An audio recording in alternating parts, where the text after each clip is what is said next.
And so, my fellow countrymen and women, Nigeria just turned 64. 64 years of independence. And the question in everyone's mind is, what is there to celebrate? Well, think about it. 64 years of, we've been managing. You know, politicians are still making us promises like they're sweet-talking us into a second date. But the only thing we're getting is heartbreak and sometimes unpaid salaries. Our Oga at the top, President Bola Tinubu has promised a national youth conference, a 30-day fest. He says it's time to listen to the youths, the same ones they have been ignoring since forever. The conference is to foster dialogue and shape policy for our bright future. Is dialogue the answer after how many few price hikes? After how many protests? But let's not jump into conclusions yet. This might actually be a true change for Nigeria. Another entity that hates jumping into conclusion is the Federal House of Representatives. Now, hold on. Let me explain so that, we get up to speed. So, the House of Representatives had summoned Ola Olukoyede, the chairman of the Economic Financial Crimes Commission, social media influencer Martins Ose, also known as Very Dark Man, Idris Okuneye, also known as Bobrisky, over allegations of bribery involving the anti-graft agency, that's EFCC, and the Nigerian Correctional Services by Bobrisky. Bobrisky, who was convicted in April, he said that officers of the Economic and Financial Crimes Commission, EFCC, and the Nigerian Correctional Services, NCS, collected the sum of 15 million naira before he could be allowed to serve his 6-month jail term at a VIP section at the Kirikiri Medium Custodial Center in Lagos State. Now, others summoned by the House include the Comptroller of Corrections, Lagos Command, Ben Friedman, the Secretary of the Board, Jafaru Ahmed, and the Deputy Comptroller of Corrections in charge of medium and maximum security, and that's Sikiru Adekunle and Michael Anugwa.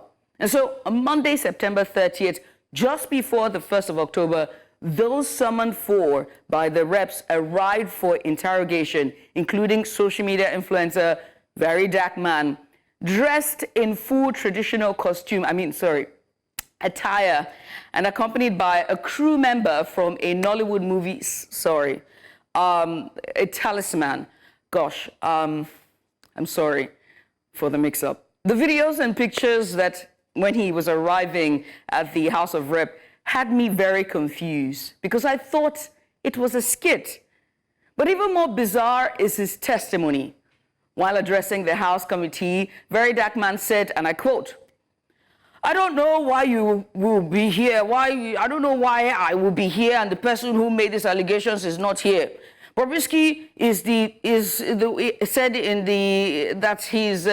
that there is a godfather. Maybe the godfather told him not to come. He has disrespected this committee by not coming here." End quote. He went on further to say, "You're already threatening me with arrest. If you detain me, I will stay in the cell. If Bobrisky is not here, I will not say anything. If I say anything, let me die." End quote. I'm serious, that's what he said. Spoken like a true freedom fighter. Now, my qualms is not with the Very Dark Man or absence of Bobrisky or just the sheer level of foolery that was displayed that Monday. My qualms is with the House of Reps and the committee that summoned these people. I get not wanting to jump into conclusion and get the full gist of this situation. But, as always, it makes you question what exactly is the average Nigerian politician's topmost priority. Budgets, a civic tech organization engaged in accountability and transparency in public service, has been raising alarm about the irregularities and suspicious insertions in the budget. For example, did you know that the National Assembly, as reported by Budget, inserted 160 line items and increased the capital budget of the Federal College of Fisheries and Marine Technology, Lagos, to 40.88 billion naira. Now, the proposed capital for that budget was supposed to be 667 million naira. The approved budget by the National Assembly was 40.8 billion naira. That is a margin of 40.22 billion naira. And I don't see any committee set up to probe this clear daylight robbery. The Foundation for Investigative Journalism, FIJ, an independent non-profit organization that combats injustice by holding power accountable, has put out investigative reports after investigative reports, and just recently a revealing investigative piece exposing corruption within Nigeria customs authorities. We haven't seen any committee set up or summons issued yet. Don't forget about the flood that ravaged Borno State, leaving many homeless, properties destroyed, and the indigents of the state are left to rebuild their lives after a devastating ordeal. Weeks after not one summon has been issued to ascertain who is to blame for this, how this was allowed to happen, where the donations are going, what happens to the people next. Nobody has been held accountable for the negligence of the flooding that caused the flooding.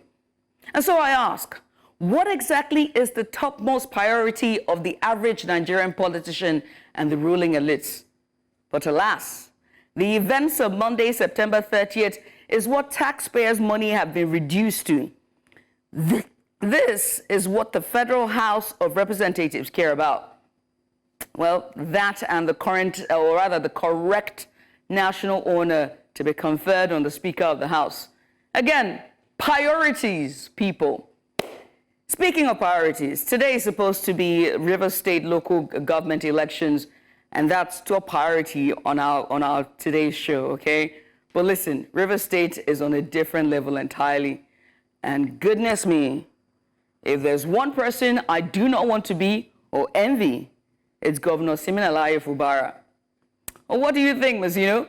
Does he even sleep with his eyes closed? Well, I don't know, but lately that guy has been so much in front of the media and beginning to take perhaps maybe he's going to take our job sometime. But then again, he is under so much pressure from the police, INEC, this and that. Yeah, so today I'm looking forward to see exactly what happens in Rivers State. And I bet you are too. Honestly, I have a theory that sometimes he wakes up with, Wiki! You're welcome to Breakfast Extra. Okay. And once again, welcome to Breakfast Extra for a Saturday, the very first for the month of October. Now, as always, it's going to be quite the show for you lined up. But first, we want to make our first stop today to have updates from the Rivers State as the elections are about to kickstart. But first, I would like to acknowledge some of our guests that will be joining us later on as the show progresses today to discuss the Independence Day celebrations from Tuesday, 1st of October, 2024. First joining us is Mr. Kabir Akingbolu. He is a legal practitioner, human rights lawyer, and a public affairs analyst, and he joins us live. Mr. Kabir, it's good to have you. Thank you so much for joining us. For having me on the program. Only that I don't know whether you are seeing me. Don't worry, but we can hear you. That's all that matters the most. Also joining us is we also have Mr. David Itokba. He's also joining us live. He's the convener for the PDP Youth Alliance for Good Governance. David, thank you so much for joining us. We appreciate you for joining us very early this morning. Now, we're going to come back to both gentlemen to start off the conversation, what Nigerians are celebrating regarding Nigeria at 64. But first, let's switch gears to Rivers State to bring updates as the elections are supposed to kickstart today, the local government chairmanship elections. And we have with us Igbala Niyi Omoniyi all the way live from Rivers State. Niyi, I haven't seen you at the office, didn't realize we're at Rivers State. How are you this morning? Judith, good morning, Mazino. Yeah, I know we couldn't even see each other, but of course, duty calls, and we're live here at Port Harcourt, Rivers State. So tell us, what's the latest? What's happening? What's the update? So much has been going on, boiling down to this D-Day, but what's the latest? Well, we know this local government election is one of the most controversial we've seen in years, or maybe, yeah, I could put it that way. And a lot of people have been saying, oh, will the election hold? Will it not hold? From our observation, our first stop this morning was the Rivers State Independent Electoral Commission office. And although the security presence there didn't let us capture anything as much, but we were able to capture a little bit of some movements. Residents were moving, although the whole environment seems calm, but there's heavy presence. Military presence was quite heavy. The police were also there. According to words on the ground we heard, there were two factions of police there. We don't know how true that was. One supporting the governor and another faction supporting the former governor of Rivers State. However, we left there and we monitored some polling units. We can confirm that the process has not started.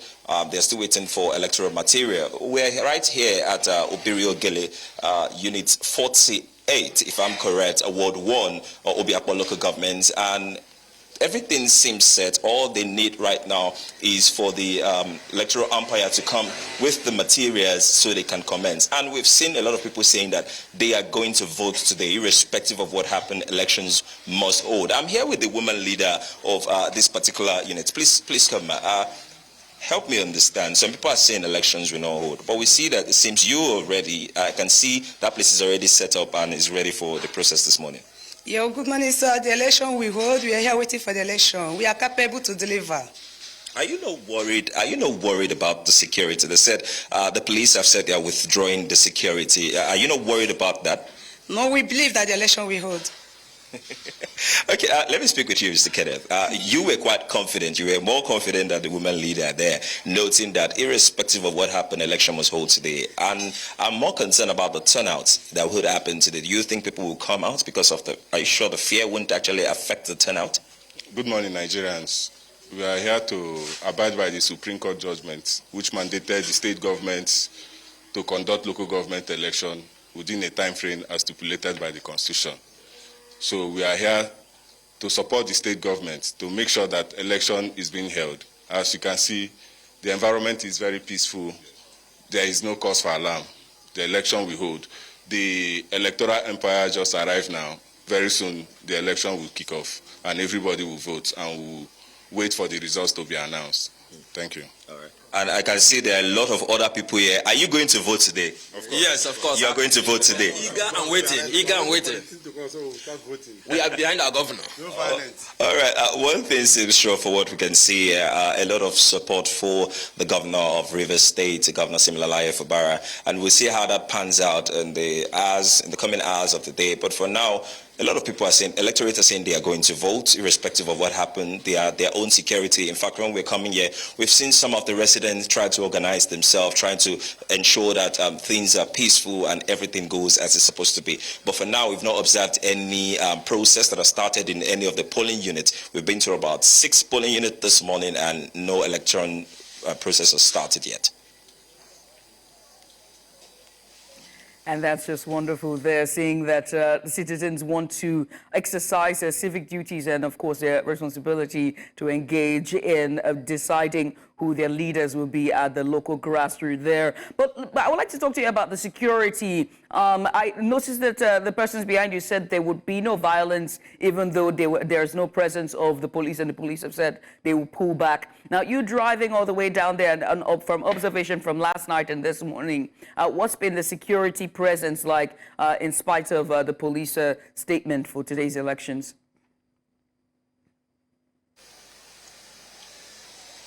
Well, I can tell you for a fact that the security presence is, while the police themselves have said they're withdrawing their services for this particular election, and they stated their reason and what they're obeying, the federal high court ruling, the residents of the town have decided that they are going to provide their own security. I would like you to follow me, and let's show you what the roads really look like, and so you can see how calm it is. Because all the way we've been here, we've not really seen any police presence in the roads across various sections, T-junctions. The only place we saw police presence, and even the military, was at the Rivers State Independent Electoral Commission office. This is a road leading to one of the units where we are coming out from. And as you can see it, it's as calm as ever, and we've not come across even one single police officer. On my right-hand side here at this T-junction, we met some men there who were already standing guard and trying to control people and tell them this is where you should go, this is where you should not go, let's try to make this peaceful, and they're organizing it themselves. So it's quite evident that if the people really, whatever the people want, they will do everything to ensure that they get it. And it's certain from what we can hear from these people that they want this election to hold, and they will do everything in their power to ensure that it is not disrupted and it is peaceful. So irrespective of security presence, we've not seen any military personnel on the road since we got here aside the electoral umpire's office, and we've not seen any police as well. But things have been calm. But it's still quite early, we can say, but we hope for peace. While we're hoping for peace, the people there have also told that they're going to be very peaceful, at least the ones that you've spoken to. However, the police presence is very key to any election around Nigeria, whether you like it or not. This will be the first time that even a federal injunction is asking that the police stand clear of the election. But does that mean that they're absolutely clear of providing law and order? And what do the people that you've spoken to feel about this absence of police? Are they worried?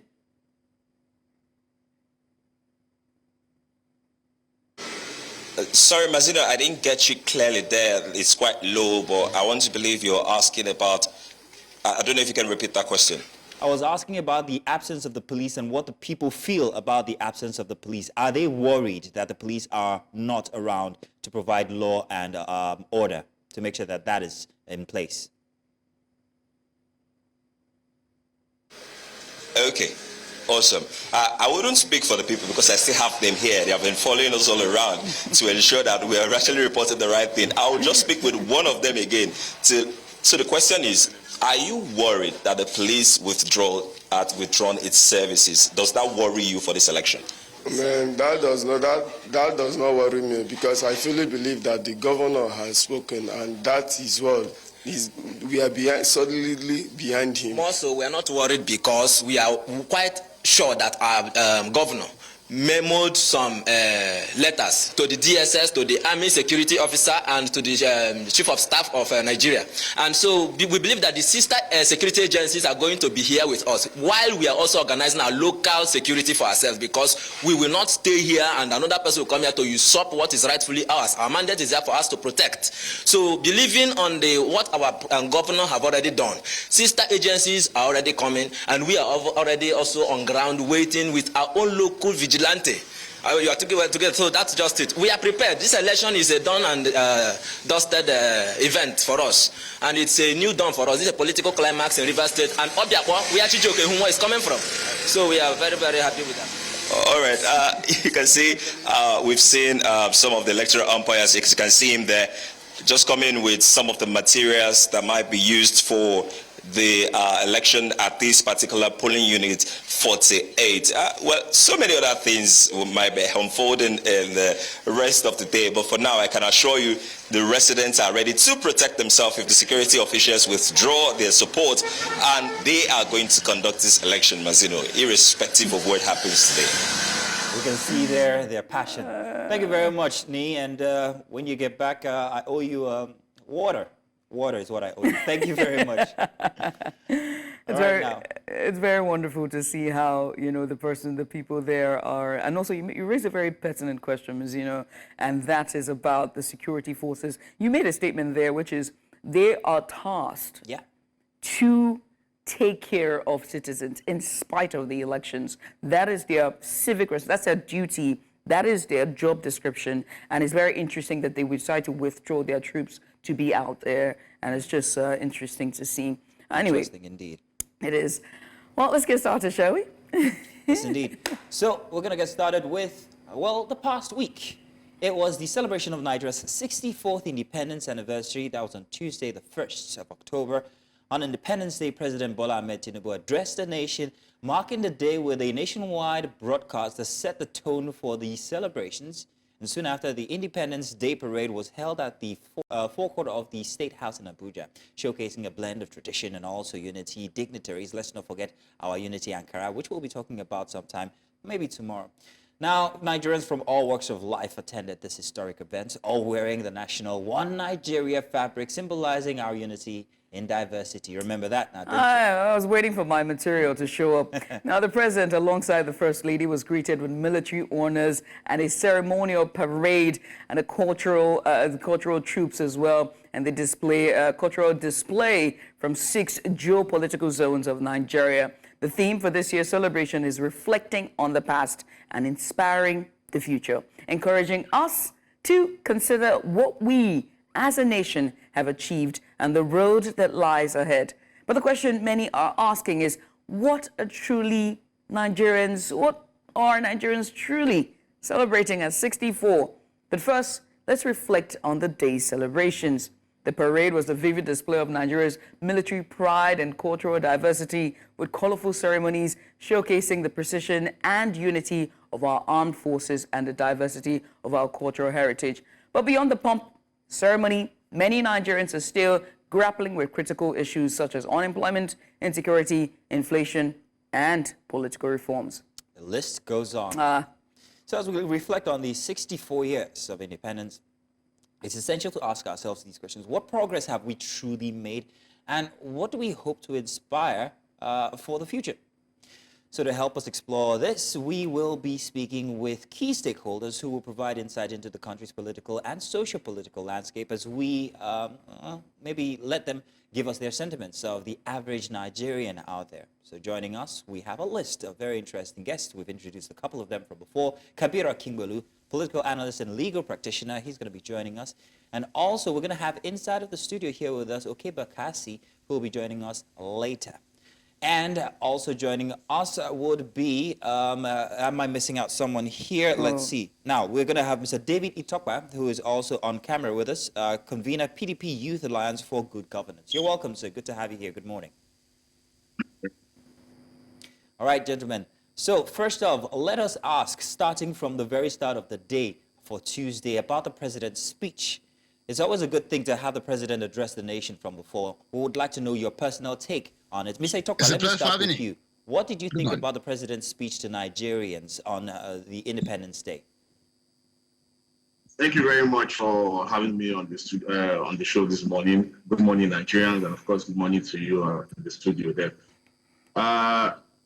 The president's speech on the 64th Independence Day anniversary celebration, for me, is just any other political academic exercise because it's filled with rhetorics and then claims of what they are yet to see on ground. It's just paperwork, and that. So for me, I do not take the president's speech any seriously.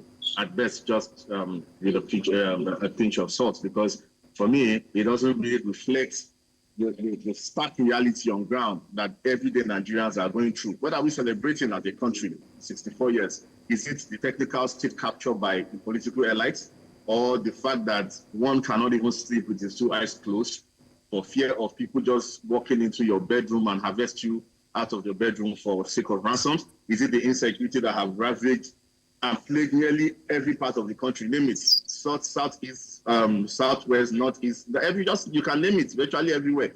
Even the city of Abuja, the capital of Nigeria, is not even safe as we speak. It is from one gory story of insecurity to another, almost on a daily. Are we going to be celebrating the fact that the common man cannot even go to the market and afford staple foods? Then the inflation is there. Is that what we are supposed to be celebrating? I just think that the president just, as a part of fulfilling all righteousness, to just come out and then read some very lengthy, watery speech to Nigerians, which doesn't reflect that reality on ground. That's what I think. Mr. Kabir, I would like to know your take on the president's speech. Noting that, well, Nigeria is going through so much currently with the hardship that we're experiencing and all of that.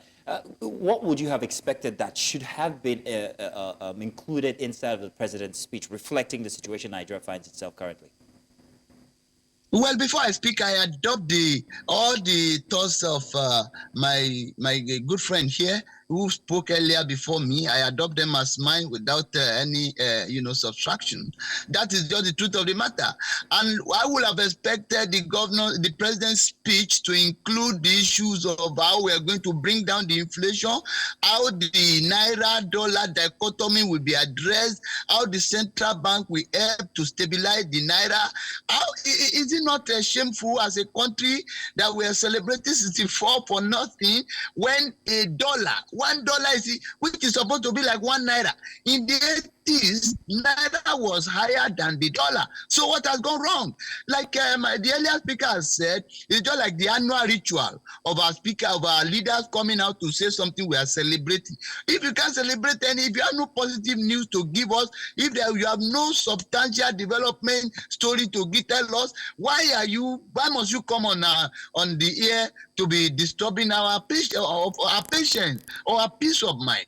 I think it's an abuse of Nigerians' mind for somebody to be talking and speaking grammars all the time.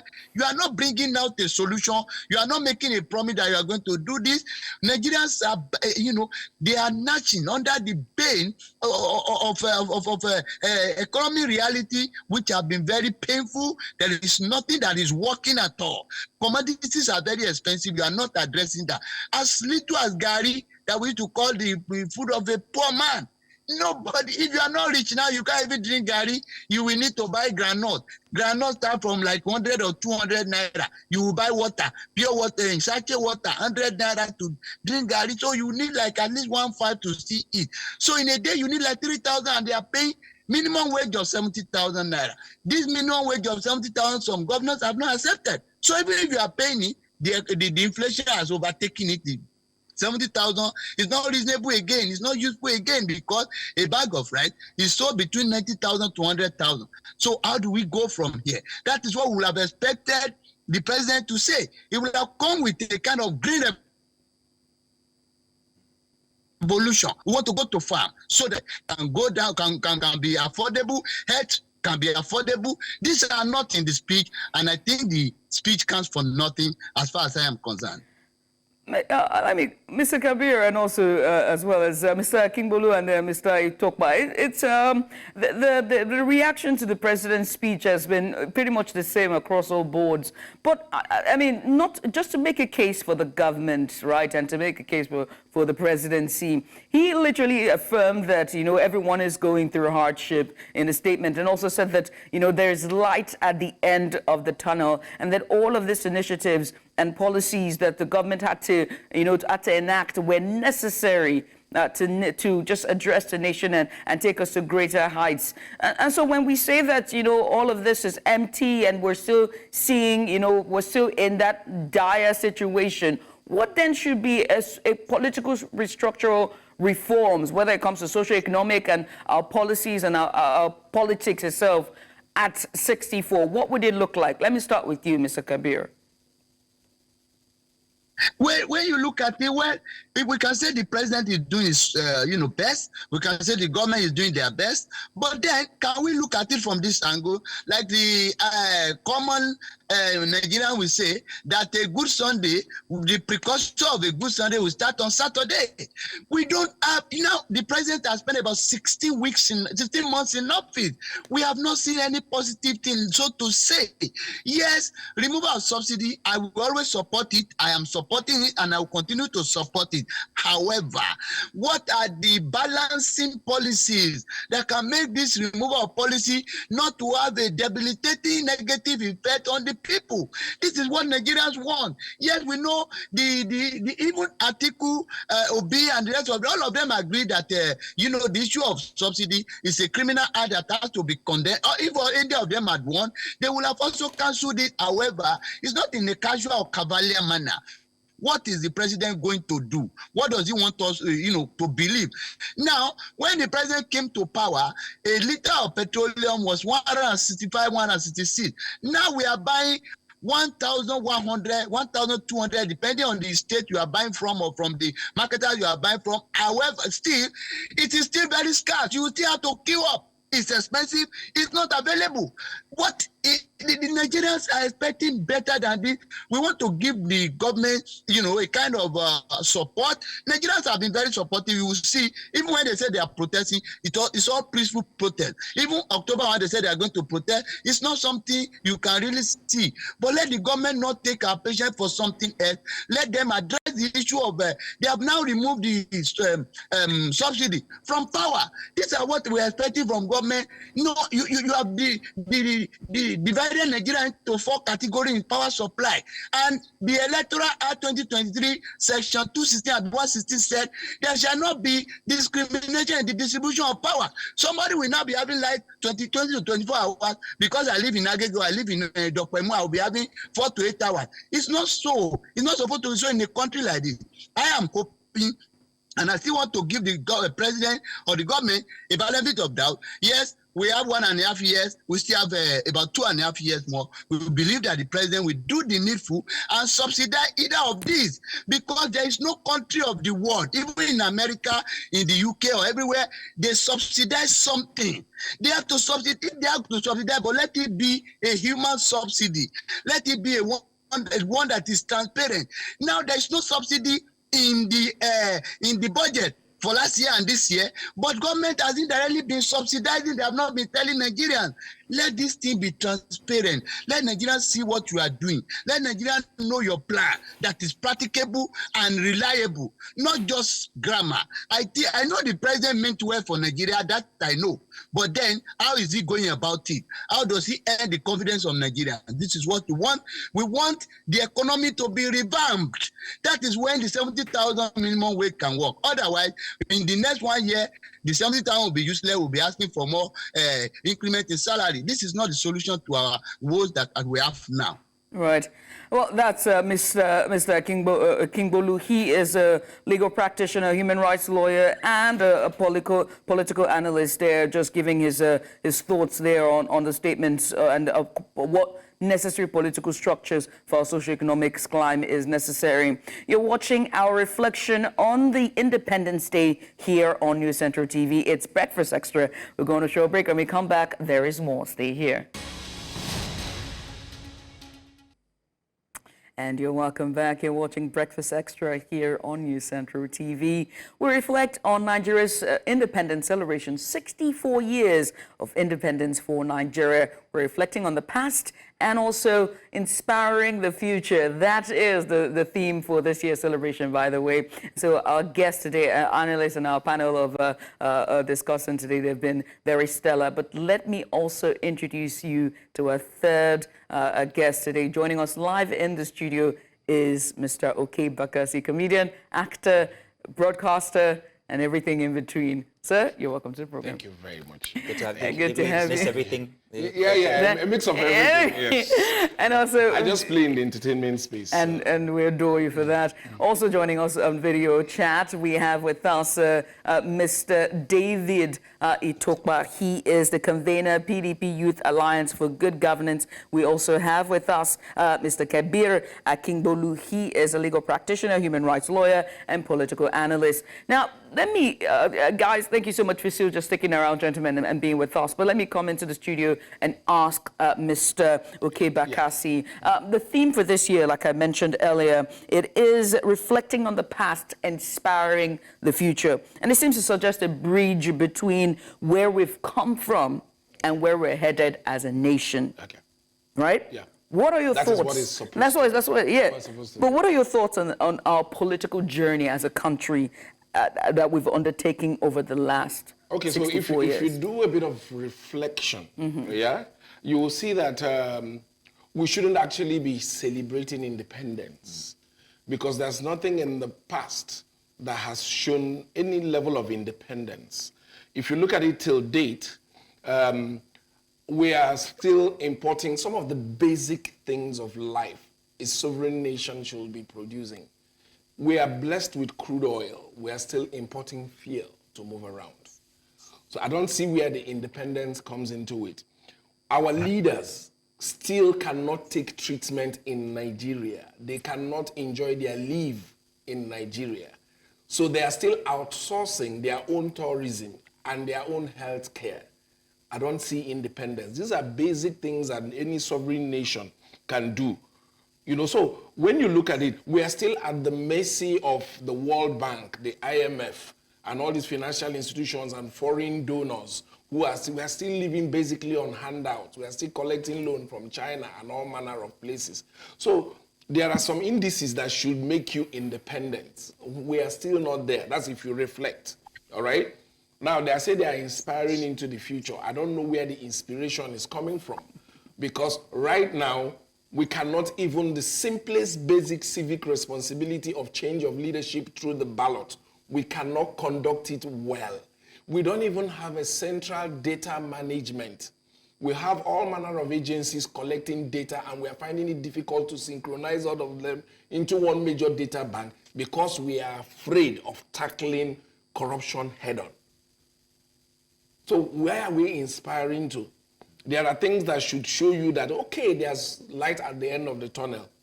I went to university when I paid 90 naira for accommodation and school fees and everything. And today, it's a different story. Private nursery school and primary school, they are charging millions of naira. Dollars. Even dollars now. So where is the inspiration? Where is the independence? I mean, people are asking. What do you make of the argument? We've seen this argument online and on social media where people would say that 64 is young. You know, we still need a lot of time to improve on our democracy. Yeah. And they always cite America, United States of America. So, you know, we always want to lower the bar so that we can kind of fit in. All right? So you say 64 is young when you compare yourself to America. But you see, when you look at a world where you don't have to reinvent the wheel, okay? Mm-hmm. So it's like a child whose parents have already laid the groundwork. You should hit the ground running. All these other democracies that we are trying to compare ourselves to, they have cleared the path. Technology has been invented. We are not still in the era of using oxen to drive farm implements. We are now in the era of tractors. You can't be comparing yourself to nations who have advanced and have paved the way. All you need to do is now plug in and play.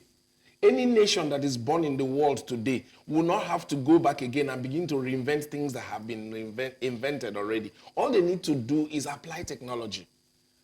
So if you're 64 years old and some other nations who probably had independence in the Stone Age, are way ahead, you should be catching up faster. So we should be comparing ourselves to other nations who are celebrating independence, who are doing well. Is China not celebrating as well? Some other nations are celebrating not 100 years, but maybe within our range. Singapore, for example. Exactly. And look at where they are.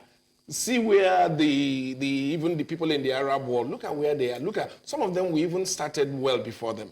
But look at where we are today. So it's not like we are moving forward, we are retrogressing. That is the scary part. I'm going to come to Mr. David to talk about. Mr. David, now the president actually made a very interesting statement regarding the youth. Now, he also called on a conference for the youth, which will be happening for the next 30 days, if I'm not mistaken. Now, the question to you is, first off, do you feel that in his speech or in the entire celebration for the 64th anniversary, do you think that there was absolute involvement or inclusion of the youth of Nigeria? Do you think that the youth of Nigeria actually had anything to celebrate this 64th anniversary? And how exactly can this conference work? Mr. Itokwa.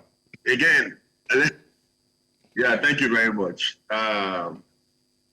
The youth conference, the 30-day proposed youth conference for me is just another jamboree to waste taxpayers' money, because a good government or a good organization, so let me even limit it to an organization that wants to really achieve success and that is serious about its mandate and then what it has set out to achieve, is to set up a good feedback mechanism.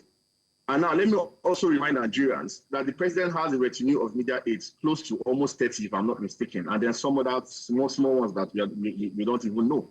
So if these people cannot set up a feedback mechanism to give back to the government and say, oh, look, this is where we think we are going wrong, this is where we think we have done right, and then we think what is good at this moment where Nigerian is probably, at its lowest, is to set out for another 30 days jamboree, because for God's sake, this is going to be another waste of taxpayers' money, as far as I'm concerned. Nothing good is going to come out of it, or let me say nothing new is going to come out of it.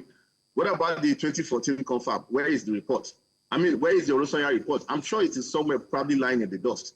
So I do not think that the 30-day confab that is being proposed by President Bola Ahmed Tinubu, with due respect, I do not think it's going to bet anything new. I think it's just another way of, flattering to deceive, if I may put it that way. So it's just another way of flattering to deceive. Mr. Kabir, I'm still, okay, you're still speaking? Go ahead. Can you hear me? Yes, please go ahead. Can you hear me? Okay, yeah. And then when you see a few set of people coming to applaud that, oh, this is what we need, the 30-day confab, youth confab is what we need to see how we can, chart a pathway, a good pathway for the youth. I just laugh because, look, there are only few set of persons that will applaud to this kind of charade.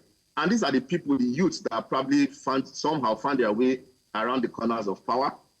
And secondly, hello, are you with me? Yes, we Loud are. and clear, we can hear you. Thank you. And then secondly, those that are lying sideways and then hoping that someday their paymasters are going to get to the corridors of power, but they too to also latch at this opportunity to, to loot the commonwealth of Nigeria. That is the only set of people that are applauding this charade, as far as I'm concerned. There is no meaningful Nigeria that will tell you that, look, with the events, with the circumstances happening in Nigeria now, what we should be talking about is another jamboree, a wasteful event for 30 days. I do not clearly see how this is going to chart a new way for the Nigerian youth. I mean, with all sense of responsibility, I do not see how that is going to help Nigerians. I mean, we really need a total overhaul of the system. And then if we must save some leakage, if we must block some leakages, we should go back to the reports. The 2014 confab addresses most of these issues that we are facing now. So I think we should go back, pick up this report and see how we can begin to work on them and not starting all over again. I mean, this government has a penchant for always wasting money, wasting money where they are not supposed to. For God's sake, Nigerians can no longer even afford basic things of life, just like Mr. Okibakasi just said. Now, the basic things of life in Nigeria, we cannot even afford. And then here we are talking about a roundtable discussion for 30 days. And let me even tell you something critical about this 30 days confab. It is not even going to be inclusive of everybody in Nigeria, let me tell you. It's just going to be a few persons that already found their way around the corners of power with the APC. That is just what it's going to be about. All right. All right, then. All right. Now, let me come to you, Mr. Kabir, and ask you the next question. And this is just about, looking at our economy, because you spoke about the economy. So I'm going to stick with you for the economy, right?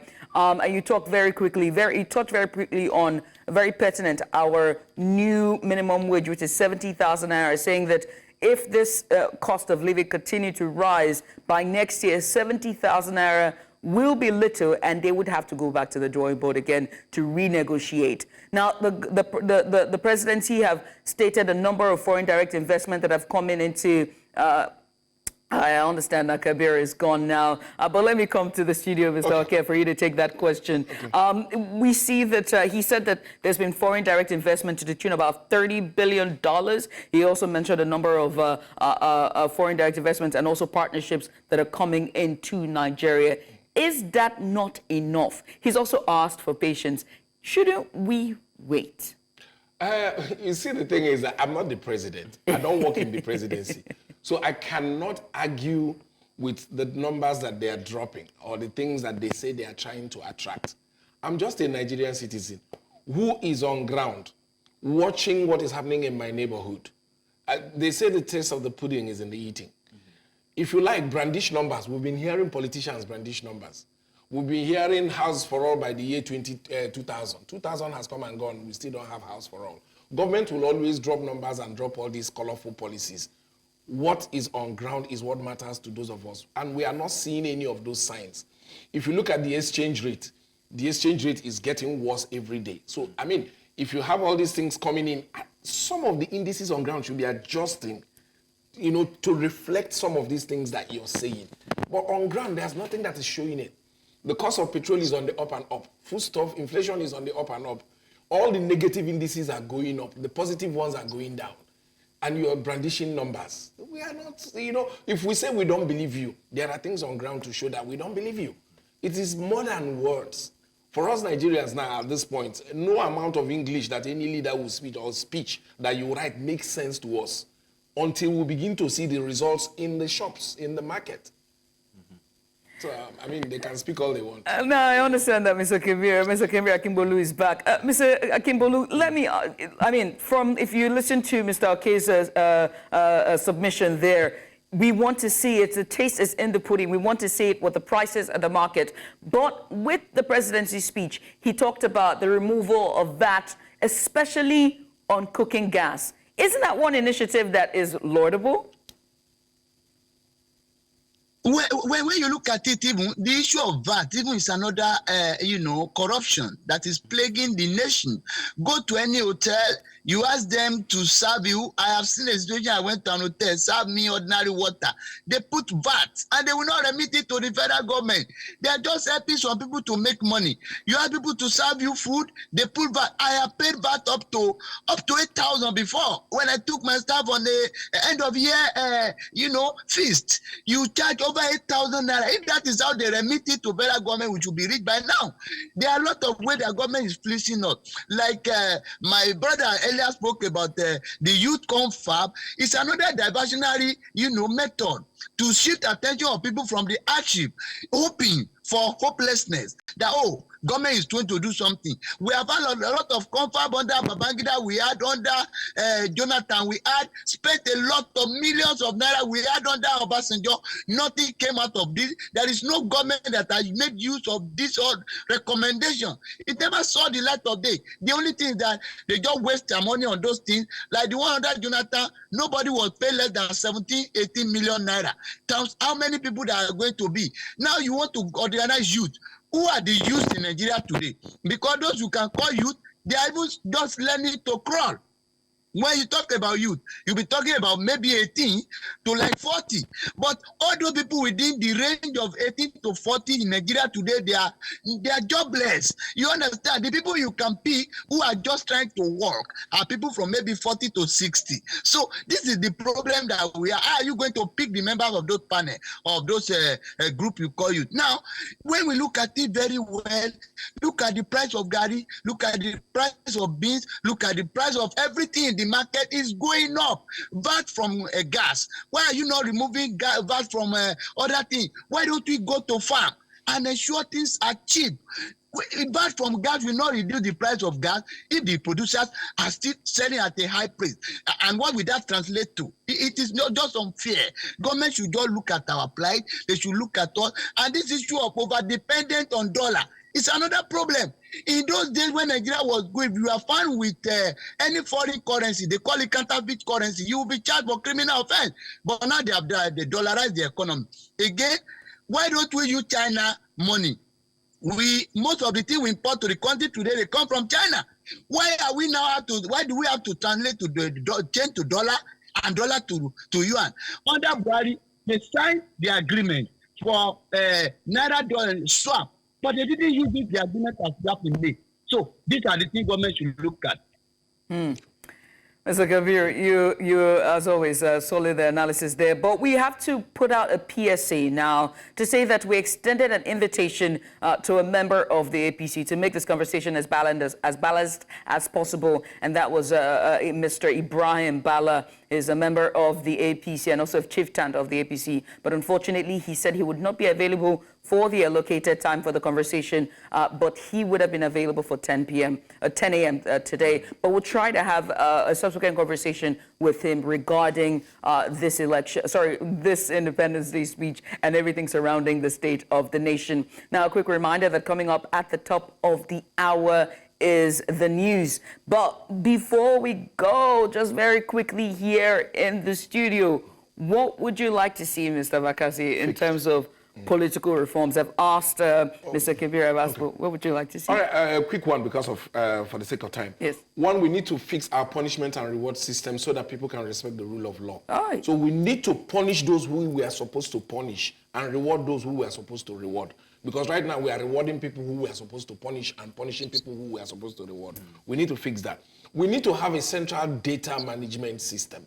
All right, road safety, NIN, BVN, every passport office, everybody is collecting data, yet we cannot centralize it. So because we are scared to know, we are even scared about knowing the number of people we have, population. And if you don't know your population, you cannot manage data. So we need to centralize data so that we know exactly how many are we, how are we allocating the scarce resources that we have, where is it going to, are there actual human beings, or do we, in 2024, we are still talking about ghost workers in the civil service. We need to do our electoral reform so that people can believe in the process again. Today, voter apathy is increasing. The number of people every election is dropping and dropping because people don't believe again that the votes will count. The judiciary has to be reformed. I know that in some countries you elect DA, yeah, so that people know that they are elected by the people. But when all the selection that we are doing, nobody believes in the judges and the judgments that they deliver again. The civil service, we need to reform it. Monthly payment is not working. We need to start thinking about hourly payment so that people don't just go there and sit down and do nothing, and at the end of the month, they know they will collect the same thing. So no incentive. We need to fix that. Security. No matter what we do, progress will not happen in the agricultural sector, in all the other sectors, transport and everything, because there's no security. People are scared to leave their house. We need to fix that. We need to fix infrastructure. We are talking about youth development. The youth will not progress unless there's steady power, there's water. At least somebody will shower, drink, see light to innovate. Mr. Bakassi, tell you what we're going to do. We're going to come back to this conversation after Judith brings us the news at 9 o'clock. So we're hoping that you'd stay. Also extending this to our other guests as well, Mr. Kabir and Mr. Etopa. Please do stay because we're having this, we're elongating it because there's so much that you guys want to get off of your chest, especially Mr. Oke Bakassi here. Let's not rush you. Let's let you express yourself. So we'll be back after the news to continue. Stay tuned.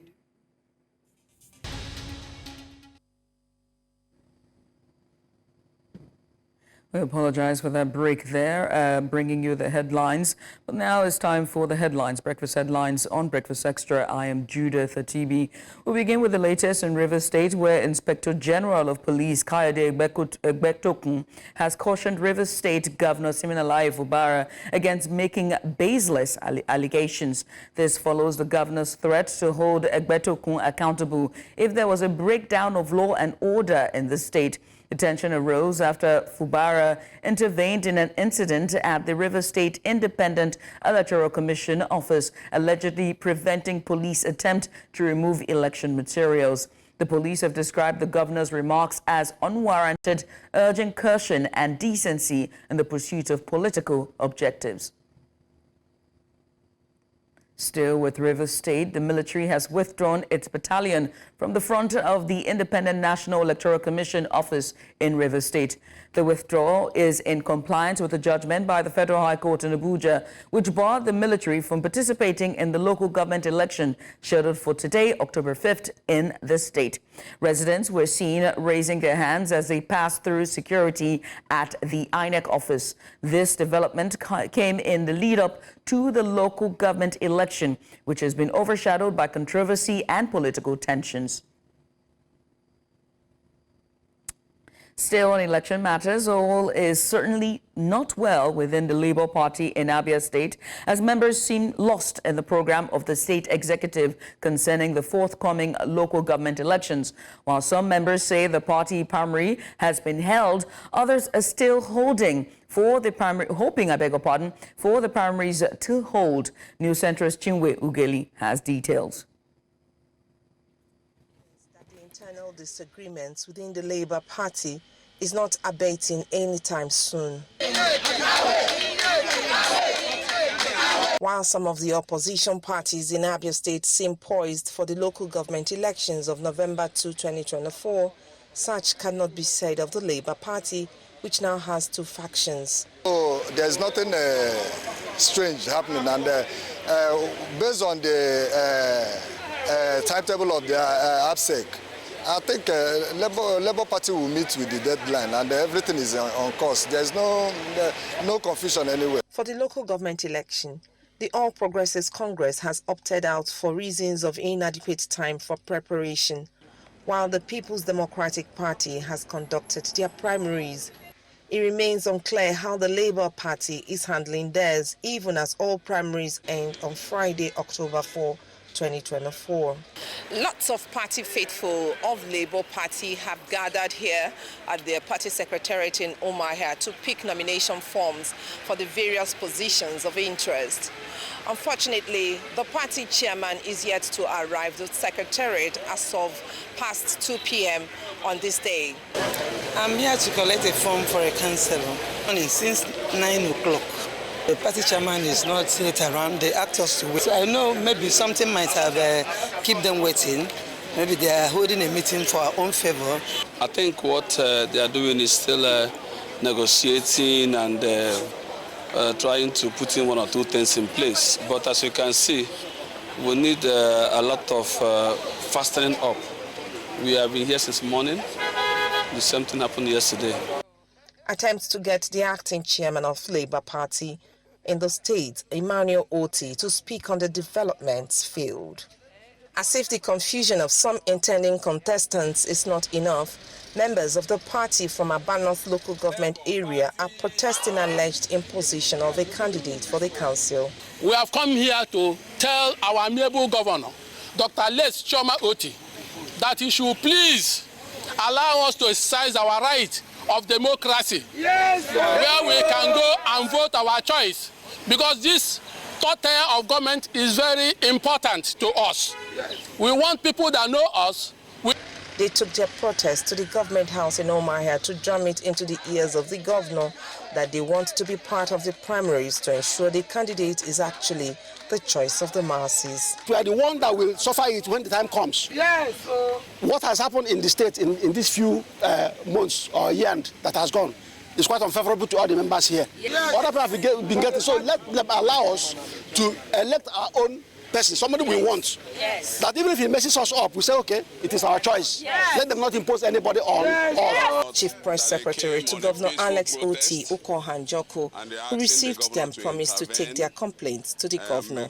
Your message is well noted, and I will do a memo to His Excellency. Hopefully, those who are interested in contesting elections on the 2nd of November will get a chance to pick the forms and express their interest. In Umuahia for News Central, Chinwe Ugele. Floods caused by heavy downpour have wreaked extensive damage at the University of Ibadan, destroying essential materials and properties valued at millions of naira. The floods submerged several hostels, with Awu Hall being the worst affected, where 16 rooms were completely inundated. Students' belongings and foodstuffs and documents were destroyed or reportedly destroyed as the floodwaters took over rooms, toilets, kitchens, and entrances. The university community has been significantly impacted, and the full extent of the damage is still being assessed. We'll provide further details in our subsequent bulletins.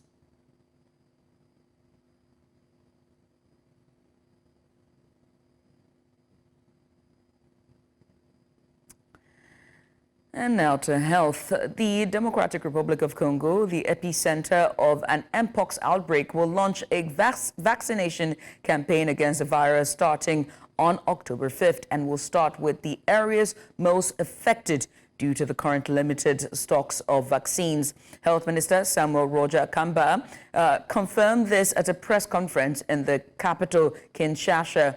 The African Union's Disease Control Center said more than 800 people across Africa have died from mpox.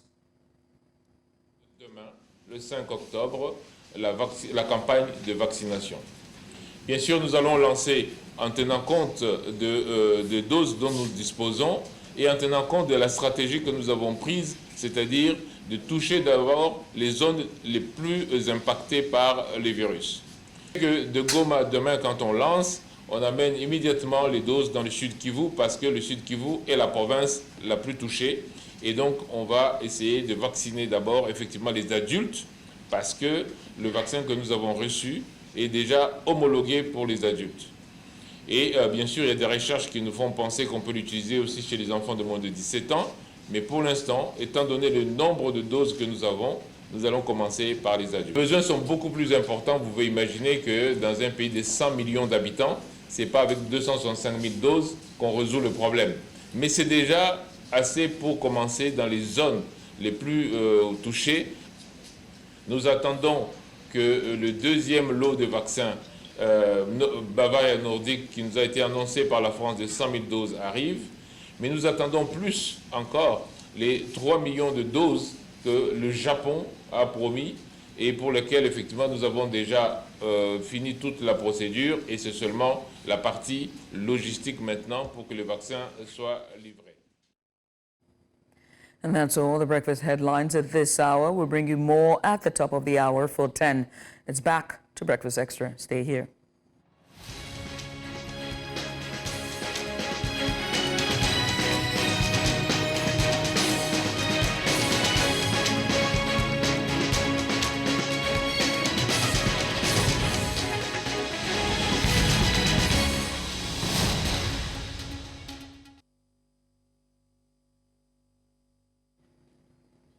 And you're welcome back. It's back to our conversation we've been having about the 64th anniversary for Nigeria as we celebrated the Independence Day on Tuesday. We have very interesting guests in the studio here with us. We have Mr. Okebakasi, who's still with us and has plenty to say. Since it seemed he was being rushed from before, we decided to give more time. And also joining us via video chat, we have Mr. David Itokpa, who's joining us via video chat. And also we have Mr. Kabir Akingbalu. You're welcome, guys. Thank you very much for still staying up until this hour. We know there's plenty to unpack here. And from before, Mr. Okebakasi was actually reeling out what he feels the government should do going ahead. However, I wanted to ask Mr. David something very interesting. Mr. David, now the focus on youth is very important because we can see that all the dissent and all the agitation has actually been driven by a youth population. The president also perhaps maybe referred to the youth when he told that there would be this confab that is being put together for the next 30 days, which seemed like the government extending a hand of attention, let me put it in quote, to the youth, a table for them to come talk and tell about what they're disgruntled over. So isn't this a good initiative, talking about the theme, reflecting on the past and inspiring the future? This should serve as inspiration, shouldn't it? What do you think, Mr. Itopa? Well, I think that saying that is like, saying that the government of the day as led by President Bola Ahmed Tinubu by way of, proposing the 30 days youth confab is trying to extend a hand of fellowship to the youth. For me, it's insulting. And then it demeans everything that the Nigerian youth stands for. I mean, ordinarily, are we even supposed to be begging the government of today to carry the youth along in its activities, in bettering the cause and advancing the cause of a greater Nigeria? I mean, for me, it is very insulting and demeaning because all over the world, the driving factor of any thriving economy and nation, of course, lies in the youth population, the youth demography. And then we have very many talented youths, Nigerian youths across the globe doing wonderful things. So should we now be begging for the government of President Bola Ahmed Tinubu to now extend the hand of fellowship to our demography to see how we can move and advance the cause of the country forward? This is ridiculous if you ask me. It's marks of everything negative. It means he is not even ready to move the country forward. Let me tell you something. It is one thing to mean well for the country. It is another thing for you not to even know the direction, the route completely to approach this issue. So for me, I think these people are just on a jamboree spree. I mean, they just wake up on the right or left side of their bed and just like, oh, what do we do today? Let's do this today to get the attention of the people. I mean, it is, for me, it's playing the ostrich. There is nothing really happening. Saying there is light at the end of the tunnel as contained in his speech, it's very insulting to Nigeria because there is no light. It is almost 16 months, and you are saying there is light at the tunnel. Every policies that has been enacted by this government has taken us probably 5-10 years backwards. So where is the light? If we are even moving at a snail speed, we would have even said, okay, fine, we are not even static, but at least we are moving. But everything, name it, from the fuel policy, from the fuel subsidy removal, to the electricity subsidy removal, to the education subsidy removal, to the health, whatever, everything they have set their hands on is meant to take us backward. And that is exactly what we are witnessing in Nigeria. It's not a matter of coming up to speak English and saying, okay, well, these guys are making noise. The youth demography are making noise. So let us just, propose the youth confab for them. At least, if we cannot catch the monkey, we can at least make them happy. It doesn't make any sense to me, honestly. It is demeaning. And then I think every right-thinking Nigerian, every right-thinking youth in Nigeria should kick against such, left-hand approach to the Nigerian youth. Okay, then, Mr. David. Well, thank you, Mr. Etokwa, for that. So let me come to you, Mr. Kingbulu, for my final question for you today. He just made mention about, the light at the end of the tunnel, and also pointed to corruption and, just the state of the nation. And you also said the same as well in your last submission before the break. And so this takes me to the APC as a party, and now being a ruling party. When they were the opposition, one of the things that they campaigned on to now become the ruling party was on corruption, saying that they would flush out corruption, and they pointed to the then ruling party as corrupted. But now we've seen, some level of, lack of transparency and trust deficit within the, within the governance and the populace itself. And so my next question to you is this. With the alleged cabinet reshuffle that we heard 2 weeks ago, do you see this happening? And do you think that this is a way for this current administration to address the allegations of corruption within its administration? Well, you see, when you talk about corruption, corruption is agenda in the system itself. In all the policies the government has been formulating, you will see that they appear not to even know what is next. They appear not to even know the solution. They appear to have run out of steam. They appear to be confused. They appear not to have any blue policy toward taking us out of the doldrum, toward taking us out of the INEC, toward rescuing us from the trenches. Because you see them talking about palliative today, you see them talking about relief material tomorrow. All these things are misplacement of priorities. One, Mr. Okebakasi had made mention of something before, that we don't have data record in Nigeria. So who are the youth you are going to pay this thing to? Who are the poor people you are going to pay the money to? Who are the poor Nigerians you are going to give the right to? Now you have brought 24 trucks of 24,000 bags to each state, which is 20 trucks of 24 tons of trailer of rice. If you give me rice today, will you give me rice tomorrow? Those are not solutions. The money you use to buy rice, the money you use to buy all these relief materials, push it to education, push it to health sector. Let us have good hospitals. Let us have good roads. Let us have good even transportation. All this money they are using for relief material, palliative and all that, let them channel it towards transportation, which has become very for Nigerians. In fact, some governors have come out as a poor policy to say, oh yeah, we are reducing the working hours in a week from 40 hours to I think about 24 hours. Remove 36 hours. 26 hours rather. So be going to work 3 days in a week. All this will not solve the problem. Government should work hard and ensure that things are done properly for a better solution. If you reshuffle cabinet 20 times, if the head is sick, the rest of the body will be sick. Except the leader himself is ready to make a change. It does not take much to govern Nigeria, to govern any country. Even you can do it, my sister. If you are put to Aso Rock today, you will find your way if you are sincere with yourself. The leaders should be sincere. They should fight corruption head on. They should revamp the economy rather than dashing out to people money, 10,000, 20,000 to do what? From the public cover. I think we need more than So you this. don't think a reshuffle of the cabinet will even see a NIB, enhance efficiency, reduce corruption, or even allegations of nepotism?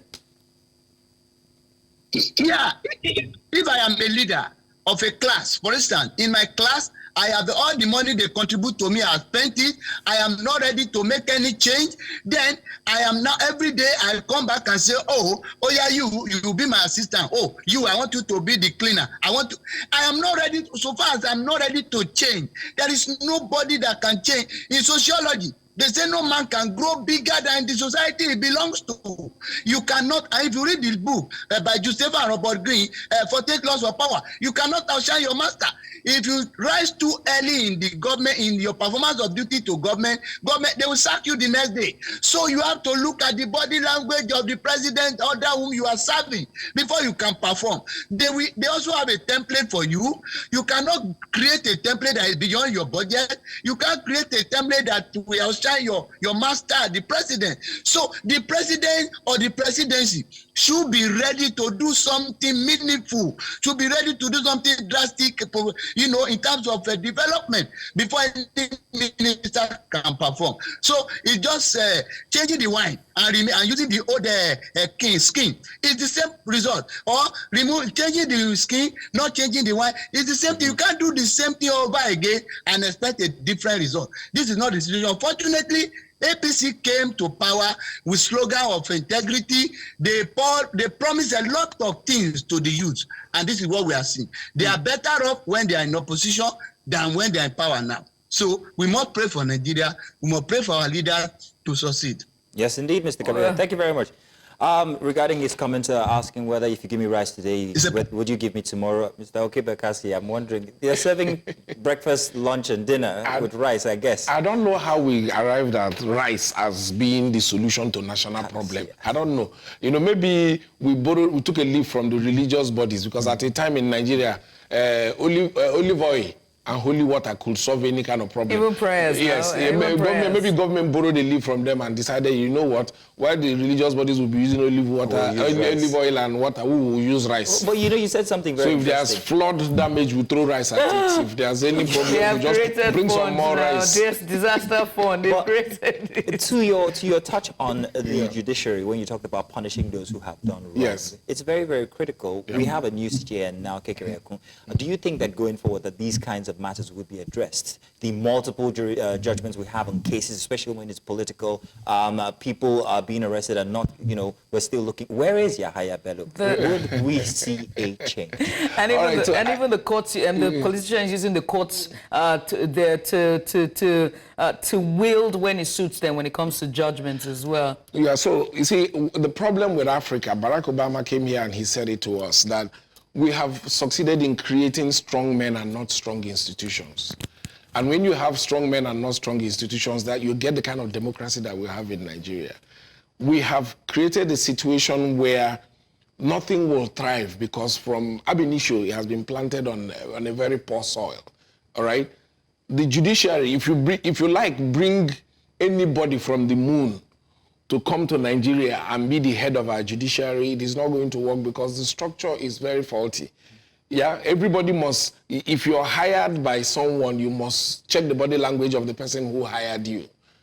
If we have a system here where, like in some other clime, they vote for who is their district attorney, you're selected by the people. The people feel like they can hire and they can fire.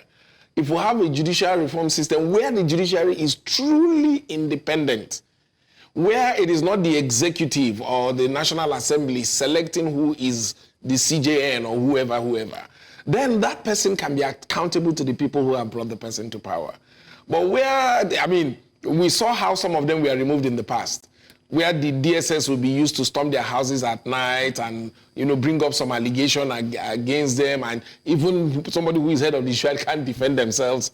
And before you know, you're weeks away and you're subjected to all manner of things. They're forcing you to resign or relinquish the position. Who wants to kill themselves? There is nobody now ready to die for this country. There's nobody. We have reduced our professors to nothing. The moment we started integrating professors in INEC and using them for electoral, the professors don't have respect. All you need to do, I operate in the business where you have a lot of youth population. Sit down with them and discuss. In my generation, we had a lot of respect for professors, lawyers, and all these professions where you think they have integrity. Today, the youth, they don't regard anybody. You tell them Nobel laureates, what does that mean to them? The president is calling them to a conference now. He's calling them to a conference now. You see, the point is that, yes, it is important that our youth have a say, but they already have a platform. Social media. Are you listening to that platform? The same people calling them to come and sit down and jojo with them for 30 days are the same people picking them up and locking them up for heinous crimes like treason and for just protesting. Is that not hypocrisy?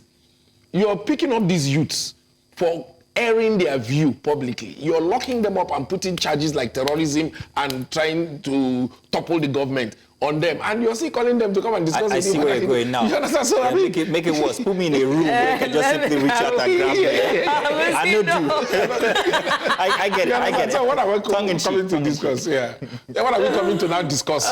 When you still have some of our people in detention who just came out to say we are hungry. That's what the youth, they came out to say, look, we are hungry, put an end to hunger. The last time they said end SARS, they are intimidating us. You lock them up and you kill some of them. Now they are saying we are hungry, you are locking them up, but you want to gather money now to select how many of them to come and sit in Abuja and romance with you. I mean, my colleague, he said, it's a jamboree. It's going nowhere. The youths already have a platform. So if you think that you want to hear from them, tell them to use the platform that is accessible to them to speak freely. You will hear them. They will tell you what they want. I want to say thank you very much, Mr. Okibakasi, for being in the studio. Also, thank you very much to Mr. David Itokwa and also Mr. Kabira Kimbulu. Thank you for staying with us for the past 1 hour and having this very interesting conversation. Thank you. We look forward to reform. We look forward to inspiration in the future. We look forward to sitting together at Nigeria at 65 and having a better Nigeria then. Do stay tuned, ladies, gentlemen, viewers. We'll be back with more inside of Breakfast Extra.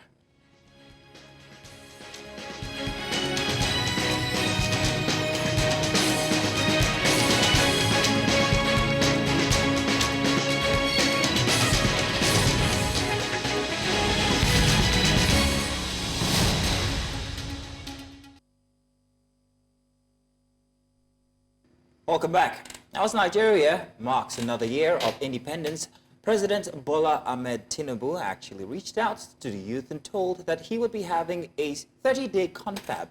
Now, this has been something very interesting and also has raised plenty of comments from people, from society, from political analysts, and so on, especially the youth who are championing a cause for change here in Nigeria. Now, Jinx.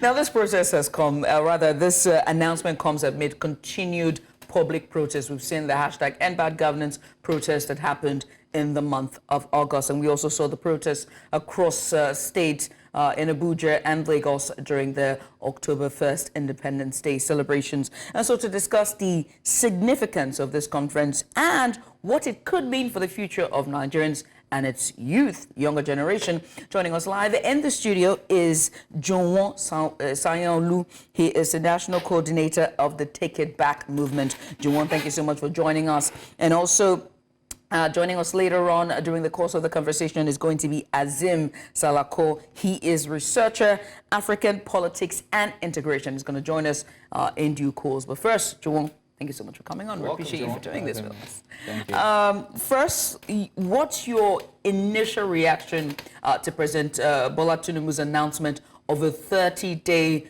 confab, 30-day national youth conference to discuss the way forward for Nigeria? Do you think it's a step in the right direction for engaging Nigerians youth? And as I said earlier before, the president simply wants to organize a 30-day, I describe it as a jamboree for his supporters, really. And it's really not a program to dialogue with young people. And if you look at, we've had histories of confab before.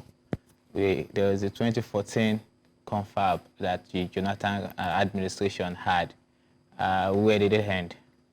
You know, it was, at the end of the day, it was just a wasteful expenditure of taxpayers' money. So like I said earlier, we do not need a confab.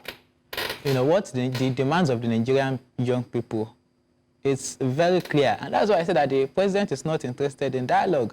If you don't kill or shoot at people you want to dialogue with, right? The people you want to dialogue with, you don't keep them in prison. Lots of young people are still in prison as I speak with you. You do not justify.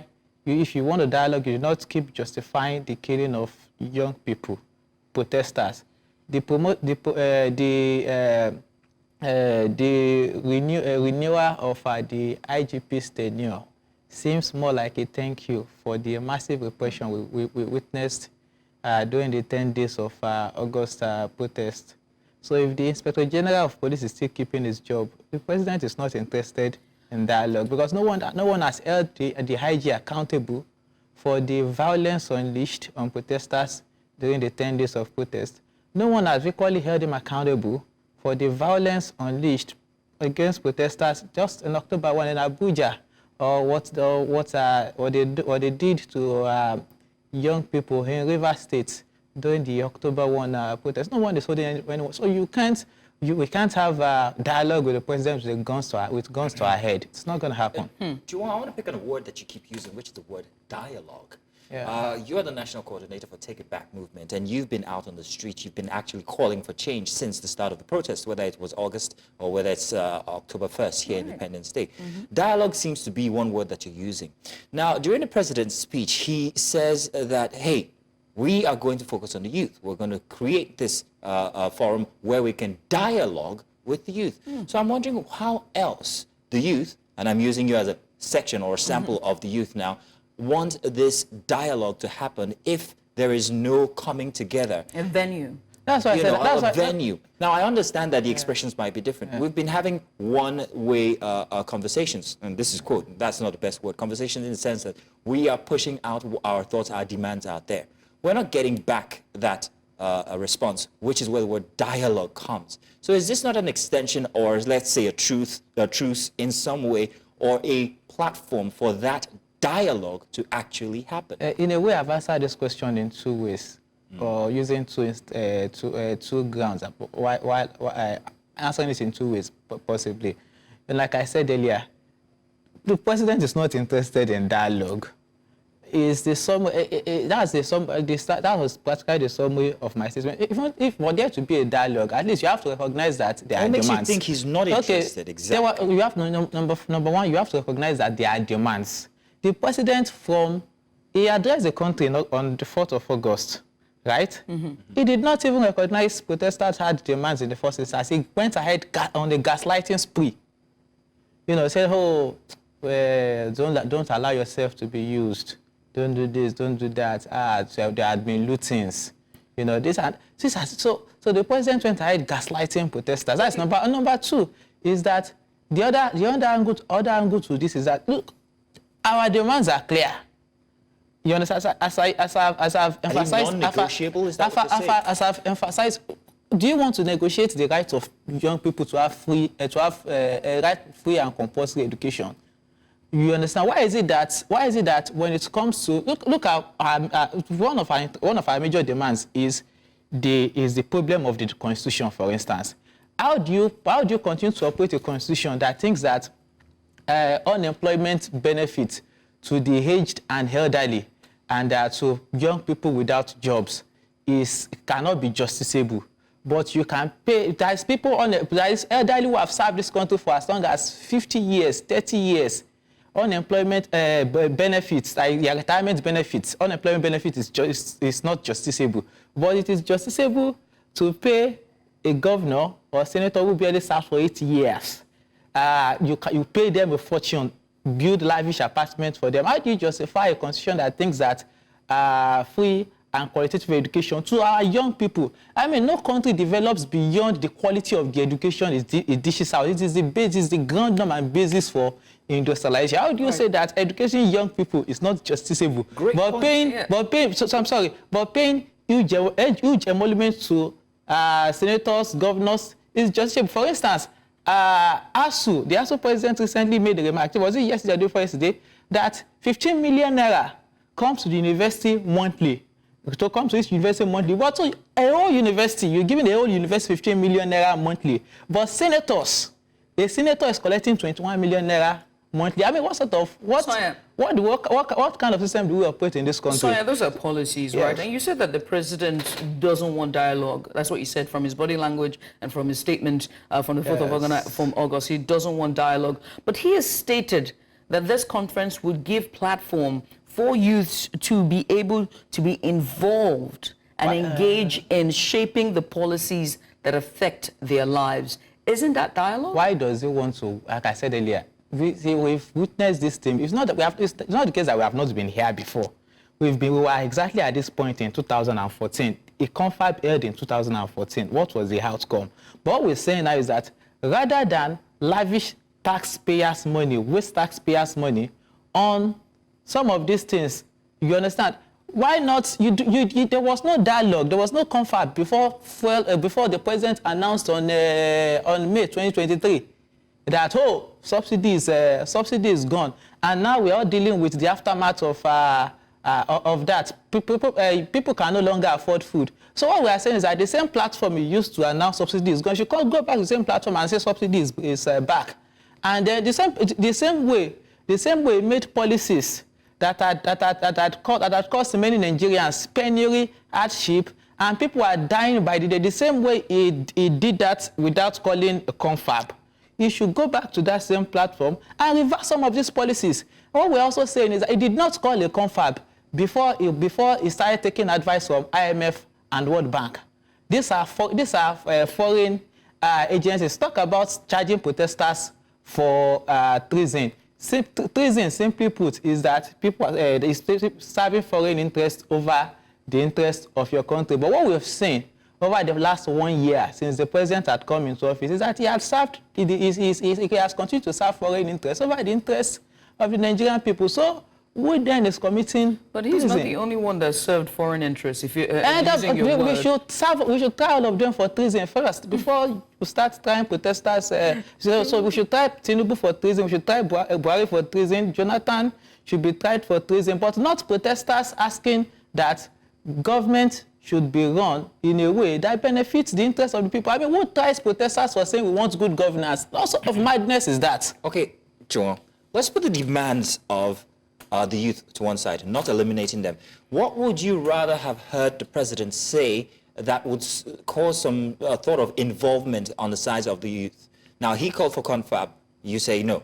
What would you rather he had called for? Yes. Well, as a matter of fact, it is patriotism to say that we are not interested in a confab, because when you go for a confab, number one, it's 30 days to be precise. Aside from that, there's going to be a lot of food for the boys, you know, around them. People are going to attend. They are going to collect huge honorarium. They are going to collect people, you know. It's going to cost the country too much money. So, as I said, if our argument is that we don't have money, I think the reasonable thing to do is to try as much as possible to cut costs. I don't want the president honorarium, you understand, to come and sit down at a confab. What we're saying is that the president simply, the president is a media person. Or at least he used to be. He owns television station, newspapers, had investment there. I'm sure it's not alien and it's not unaware of what these demands are. So the president should simply look into these demands and begin to implement them. And first, on the immediate table, is that the president needs to really, it's very important that the hardship in the country must be addressed. You can hardly walk to the street without one or two persons asking for money, not because they want to ask for, but indeed people don't have. As in, the country is so bad to a situation where if you're holding a bottle of maybe drinks, right, and walking on the street, you will see someone wave at you that they want to collect half. Now it is that bad. So we need the government to begin to address these issues without wasting billions of taxpayers' money organizing a jamboree, right? It's just like, it was just when the government was trying to renegotiate minimum wage, they budgeted about 1 trillion naira to convene a committee that want to discuss minimum wage. Meanwhile, this 1 trillion naira, do you want sorry, let me just round it. This same 1 trillion naira in 2013 also said that the amount of money it needed, you understand, to ensure that at least public education, public university can compete minimally with global standard. It needed 1.3 trillion naira, but you use 1 trillion naira to organize a minimum wage committee. What sort of thinking is that? Our other guest who's on video chat with us, Azim Salako. He is the researcher. He's researcher African policies and integration. Azim, thank you for joining us. Finally, we got you.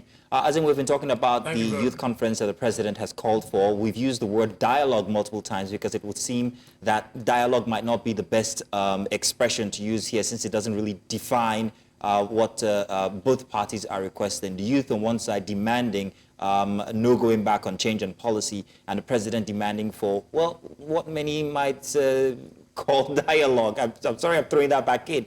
But what are your thoughts on the conference? Is this the way to go? Would it be fruitful in any way?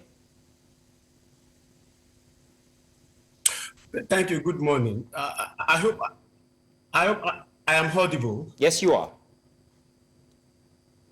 Okay, thank you very much. Well, I want to say that the National Youth Conference is something that is laudable. Laudable in the sense that I delivered a seminar paper at the Nigerian Institute of International Affairs on securitization of public demonstration. In other words, to put it simpler, criminalizing freedom of expression. And I took the cases of Nigeria, Kenya, and Bangladesh, and I came into a conclusion after, that state repression, as we have seen in Nigeria, especially in the northern part of the country, in Bangladesh, and also in Kenya, are now being resisted by citizens. Therefore, there is a need for government to change an approach into how they respond to public demonstration. And one of the key fundamentals, which I suggested to government at the Nigerian Institute of International Affairs, is that government need to open, if you call it dialogue, I call it civic engagement with the citizens. And I specify that when you look at the demography of citizens who are more involved in public demonstrations, then you will find out that they are young people. In other words, government need to immediately start engaging the young people. And that is perhaps what the president listened to my seminar paper. By the way, there is a reason why he could have listened to it, because I presented on a very important platform. Right. So, for me, you said it's a laudable step for the government to have this conference, but it has been repeatedly described here on this show in our first hour, and now with our guest here in the studio, Juwon, as, and I'm going to quote them, a jamboree. That's what they've described it as a 30-day jamboree, a fest, and that it's a time for them to settle the boys and have money spent on those who are in the perimeters of power. What do you say to that? What's your reaction to that? Well, I will not discountenance that understanding. It's an understanding that stems from the history of conferences, political conferences in Nigeria. So for those who hold that opinion, it's a legitimate opinion to hold. And of course, I will also say that I am neither here nor there with regards to the objection which you have just raised. But my position is that government must continue to be encouraged, motivated to engage citizens. In other words, when government do not engage citizens, governments are trying to bring in an atmosphere which will be ridiculous. So as far as I'm concerned, I have also said it as part of my recommendation to government, is that in 2021, we had a National Youth Conference. That conference was opened by the former Vice President of Nigeria, Professor Yemi Osinbajo. There are far-reaching recommendations from that conference. And up till today, that recommendations are yet to be implemented. All right. So for those who see it as a jamboree, they have a legitimate opinion over there. All and right. when you also look at Section 6, subsection 2C of the Nigerian Youth Council of Nigeria, National Youth Council of Nigeria Constitution, the summary of what President Bola Ahmed Tinubu wants to do is just there. So we have a body, a youth structure, whose objective, anyway, established by Nigerian Act, whose objective is to carry out this objective with these fundamentals that the president has just announced. All right. So another point is that is the second point for those who hold the opinion that this is more or less like a jamboree, because there are laid down structures, there are laid down recommendations that is only begging for government implementation. All right. Azim, thank you so much. I'm coming to Juwon next for my next question, and I want you to react to what he said. Azim says that it is part of the civic duty and responsibility of a democratized government, such as ours, to have civic engagement with its constituents. And if this means the youth, it is necessary. He's also stated the constitution of the Nigeria Youth Council of Nigeria.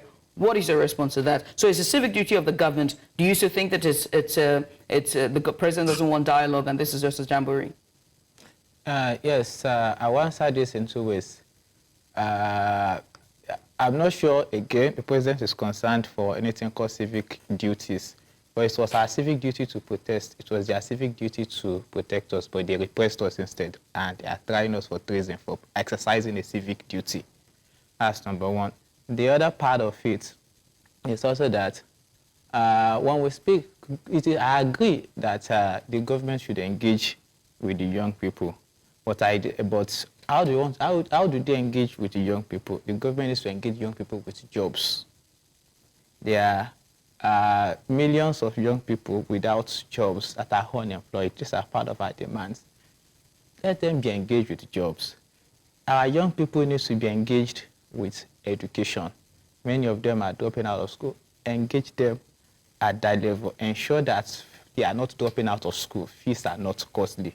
You know, which means that maybe the 1 trillion or over 1 trillion naira, you know, because this 30-day jamboree is going to cost trillions. You know, so these trillions you want to go and spend on that 30-day jamboree. Engage the youth in the areas of employment. Engage the youth in the areas of education. Ensure people are no longer dropping out of school. But there's a skills acquisition, there's the loan application for SMEs, there's policies that he's announced. There's also student loans that he's doing as well. There's so much that he's... Why SMEs, why are small businesses closing down? Small businesses are closing. You are not. So I don't know where those monies. Who are the people collecting those money or what? But you see, another major problem we have with this regime is that every little, when there is flood, you give people rice. You know, where there is when people are killed by insecurity, your solution is rice. When people say they are hungry, you go and distribute 10,000. You know, that is not the issue. What we are saying is that your policies are closing down small businesses. Even hospitals, public universities cannot compete with the high cost of fuel, high cost of electricity. So giving people 10,000 naira will not fix that. You know, so these are policy issues. The president, over 1 year of exercising this policy is enough for him to reverse it. As a matter of fact, there is a report of even the so-called IMF where they're taking advice from. There is a report of the IMF published by Financial Times in 2016 that the austerity policies that they've recommended to most African governments had not worked. So that's a 2016 report. So why are we hell-bent on making our people suffer in abject poverty? Why are we hell-bent on continue on the path that had obviously failed us? So what we're saying, what we're saying is that we don't need all of it's time to get serious, really. Mm-hmm. And until the president gets serious, protests will not stop. Let me come to Zim. This is my final question for you. You mentioned all of the conferences as well as your recommendations for the presidents, and when you presented your paper regarding youth engagement and civic engagement with the youth. Now, he has called for another conference, another confab, 30 days. There is definitely going to be recommendations at the sidelines at the end of this 30-day confab. Do you see this administration in some way implementing the recommendations? I mean, we're yet to see the implementation of the Stephen Orasanya report, even though the administration has said they would do that, but till now we still haven't seen that. Do you see them implementing a recommendation in any way possible? Very quickly, because we're out of time. Thank you very much. My opinion will not be looking or citing what will happen at the post national conference under the Tinubu's administration. Mine is to suggest to the president that number one, it is timely for the president to engage the citizens, especially the youth demography. And on that note, I love the president for taking this decision of National Youth Conference. But I want to advise that the 30 days, to me, is unnecessary. The 30 days is too much. And I wonder what youth will be discussing for 30 days. I mean, I just said that the National Youth Conference of Nigeria is a structure, is a body established by under the Act of the Nigerian legislature. And these individuals who make up this body, they have ideas, they have policy papers that they can easily submit to the president. And the president would easily, implement them. So you can have a 1 day or at most 3 days National Youth Conference where you can bring in ideas, individuals, not only within the political circle, because I am afraid if this will not turn out to become political party youth wing meetings. I said, but you have a body that is non-political to a larger extent. You have media organizations. My brother who is over there in the studio, they have movement, they have policy recommendations, they have papers. When you go to dedicated and specialized institutions that deals with youth affairs, they have ideas.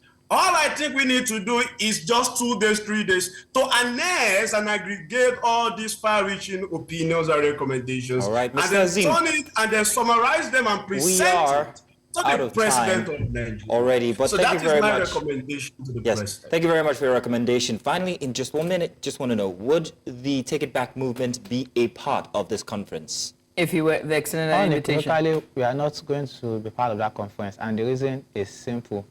We're not going to be part if the argument, like I said earlier, remains that Nigeria is struggling with funds. We are not going to be part of those. We're going to endorse the wasteful use of taxpayers' money. Yeah. All right, then, Joe, I want to say thank you very much. Yeah. Also, Mr. Azim Salako, thank you very much for joining us this hour. It's been a pleasure to have you gentlemen on this topic. Do stay tuned now because we have the news coming up and then more conversation after Inside of Breakfast Extra. Judith, the TB. We'll begin with the latest in Rivers State, where Inspector General of Police Kayode Egbetokun has cautioned Rivers State Governor Siminalayi Fubara against making baseless allegations. This follows the governor's threat to hold Egbetokun accountable if there was a breakdown of law and order in the state. The tension arose after Fubara intervened in an incident at the Rivers State Independent Electoral Commission office, allegedly preventing police attempt to remove election materials. The police have described the governor's remarks as unwarranted, urging caution and decency in the pursuit of political objectives. Still in Rivers State, the military has withdrawn its battalion from the front of the Independent National Electoral Commission office in Rivers State. The withdrawal is in compliance with a judgment by the Federal High Court in Abuja, which barred the military from participating in the local government election scheduled for October 5th in the state. Residents were seen raising their hands as they passed through security at the INEC office. This development came in the lead up to the local government election, which has been overshadowed by controversy and political tensions. President Bola Tinubu has elevated the Speaker of the House of Representatives, Tajuddin Abbas, to the status of Grand Commander of the Order of the Niger. This decision follows a debate in the House of Representatives concerning the initial conferment of the Commander of the Republic of the Federal Republic, I beg your pardon, on both the Speaker and Deputy Senate President. After reviewing the debate, President Tinubu chose to upgrade the Speaker's honor in line with the National Order of Precedence. The Speaker, alongside the Senate's President, other principal officers of the National Assembly, and the Chief Justice of Nigeria will be formally decorated with their new honors in a forthcoming ceremony.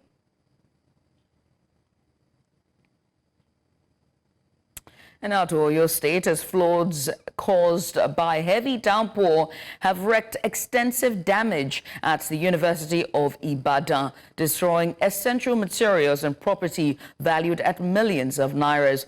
The floods submerged several hostels, with Awo Hall being the worst affected, where 16 rooms were completely inundated.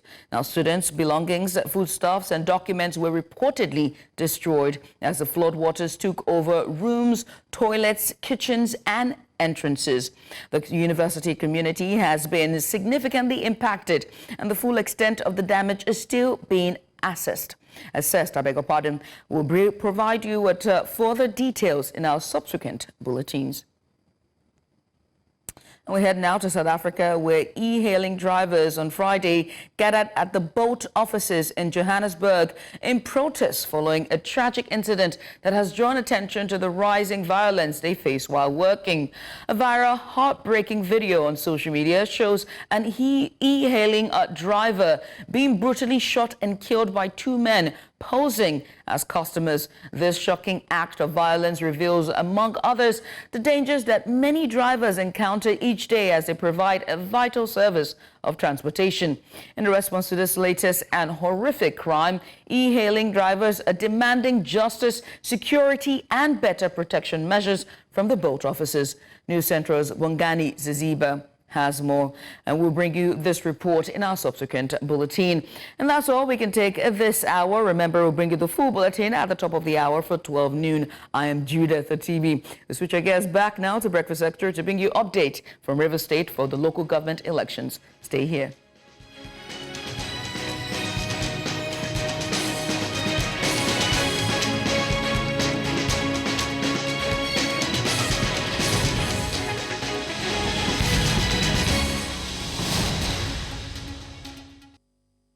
Hi, welcome back inside. Another big story that we have here for today. Now, we're going to reach into the matter that has ignited a lot of debate within the Nigerian military and, of course, even in a social sphere, as people have been discussing the matter of Ruth Ogunleye. Now, the allegations of sexual harassment was brought by the private Ruth Ogunleye against Colonel Ishaya Abdul Karim, an officer of the Nigerian Army. And despite the Nigerian Army's investigation clearing Colonel Abdul Karim of any wrongdoings, concerns have been raised regarding the transparency of the process and the handling of Ogunleye's mental health, which led to her discharge from service. And so with us today is the accuser herself, Ruth Ogunleye, who will shed more light on her experiences.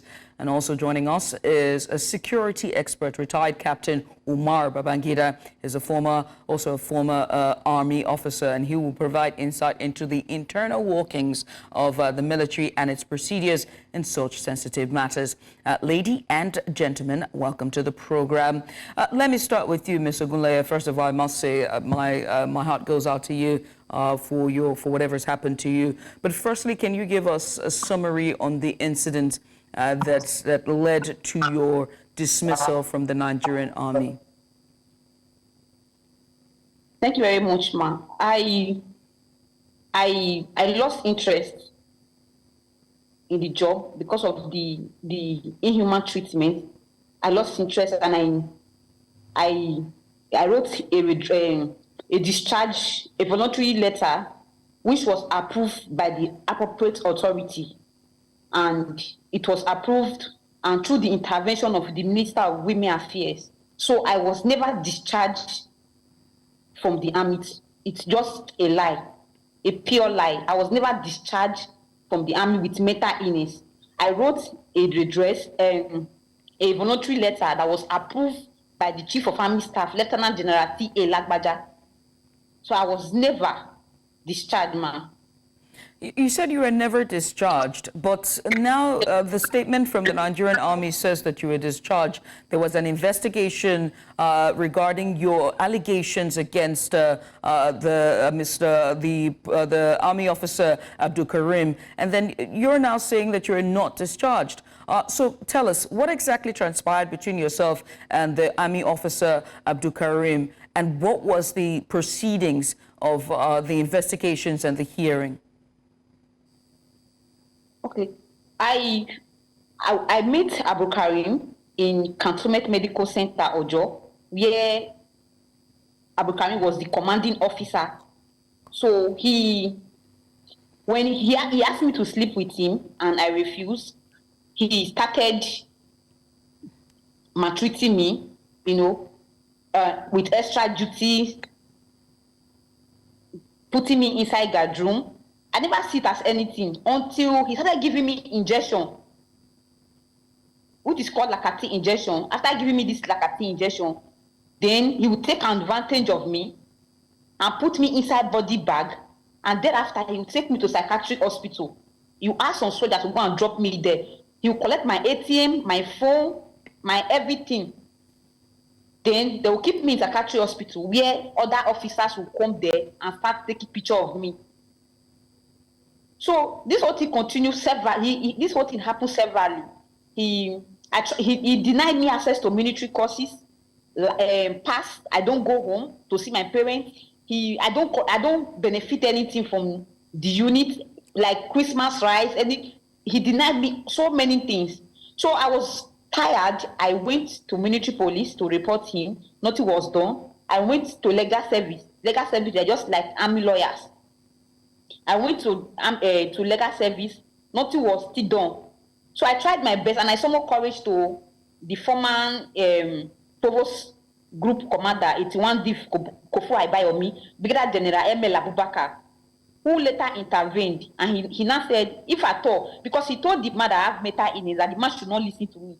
The man said no, that if at all I have mental illness, for the fact I can write for redress, but in the army, you cannot fight your senior.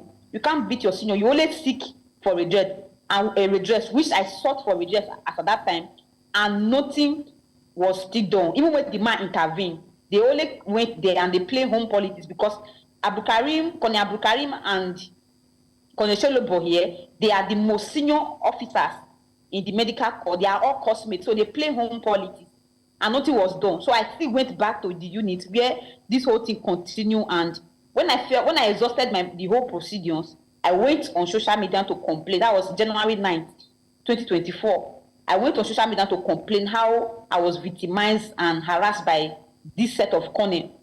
So by the time this video blew up on social media and went viral, they invited me on the Nigerian Army Military Police invited me to Abuja, where they did the investigation. And before they continued their investigation, they took me to LDLA to check if I abuse substance. So they did urine tests, and about 21 urine tests, they all turned out to be negative. And thereafter, they took me to National Hospital, where the Minister of Women Affairs came, and they did medical evaluation, and they could not even diagnose me. Now, Ruth, I just have two questions for you, very quickly, rapid-fire questions. Number one, was your mental illness made known immediately when you assumed your role as an officer of the Nigerian Army, yes or no? Can you come again, ma'am? I said, on assuming your role as an officer of the Nigerian Army, was there any issue of mental health illness? Did you make it known, or was it just during the course of your time as a military officer? It was when this whole thing started, when he started giving me injection. He knows that it's an offense for him to force himself inside me. So he quickly turned the whole thing to mental illness. Before one can join the army, there are several medical checkups that will be carried on by the military before you can join the military. All right, Ruth, thank you so much. We're going to come back to you for that now. We're going to come back to you for more questions, but in the meantime... Former Captain Umar Babangida, let's come to you now. Now, Ms. Ogunleye has told about her ordeal, and I'm asking whether there's anything wrong in her choice of channel. What should she have done, and how are these kinds of matters attended to inside of the army? Good morning, Appeal. Good morning. Good morning. Can you hear me? Yes, we can. What we're seeing in the army, as in the case between Ruth and Colonel Abdul Karim, is not new to mankind. Okay, it's not new to mankind. We see cases on campus, in offices of this sort. And when they come up, the files, complainant. The complainant being someone who has come out to cry out and say X, Y, Z has happened. And in this kind of situation, I can assure you, there will always be two sides to the story, her side and the senior officer's side. As it were, being a member of a community, that colonel is an army officer. So the situation has snowballed into where the army, not the armed forces this time, the army is beginning to get involved and respond to these issues as they come up. Now, what I want to say here is the position to take right now is not a who is right or wrong position per se. Rather, it's going to be an investigative position to find out what really happened and what was done. And how do we begin to do this? We borrow from what Albert Einstein used to say. Albert Einstein will say you do not solve a problem at the same level with the problem. You have to go a notch or two higher. So I understand where Ruth is coming from if she doesn't feel comfortable with any of the findings. And I also understand the position of the army, having said we've exhaustively investigated this situation and these are our findings. And what is my own position here? It's simple.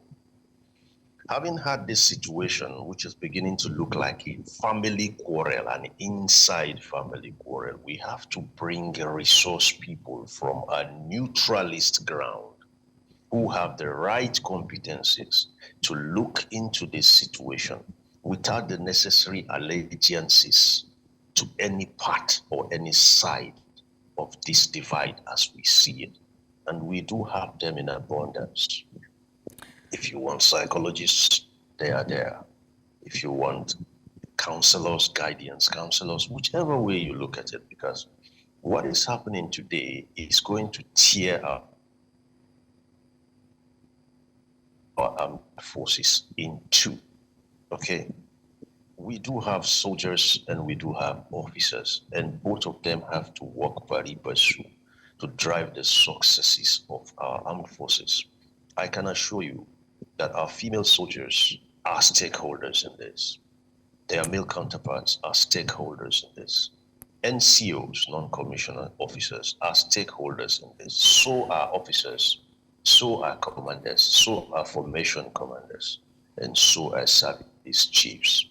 So we must look at this thing in a way, the findings of which will be acceptable to all and sundry without misgivings. For example, if you took me out and said I should be investigated, and the people who are actually investigating me owe an allegiance in whatever form to my bosses, I will not accept that standard or that outcome of investigations.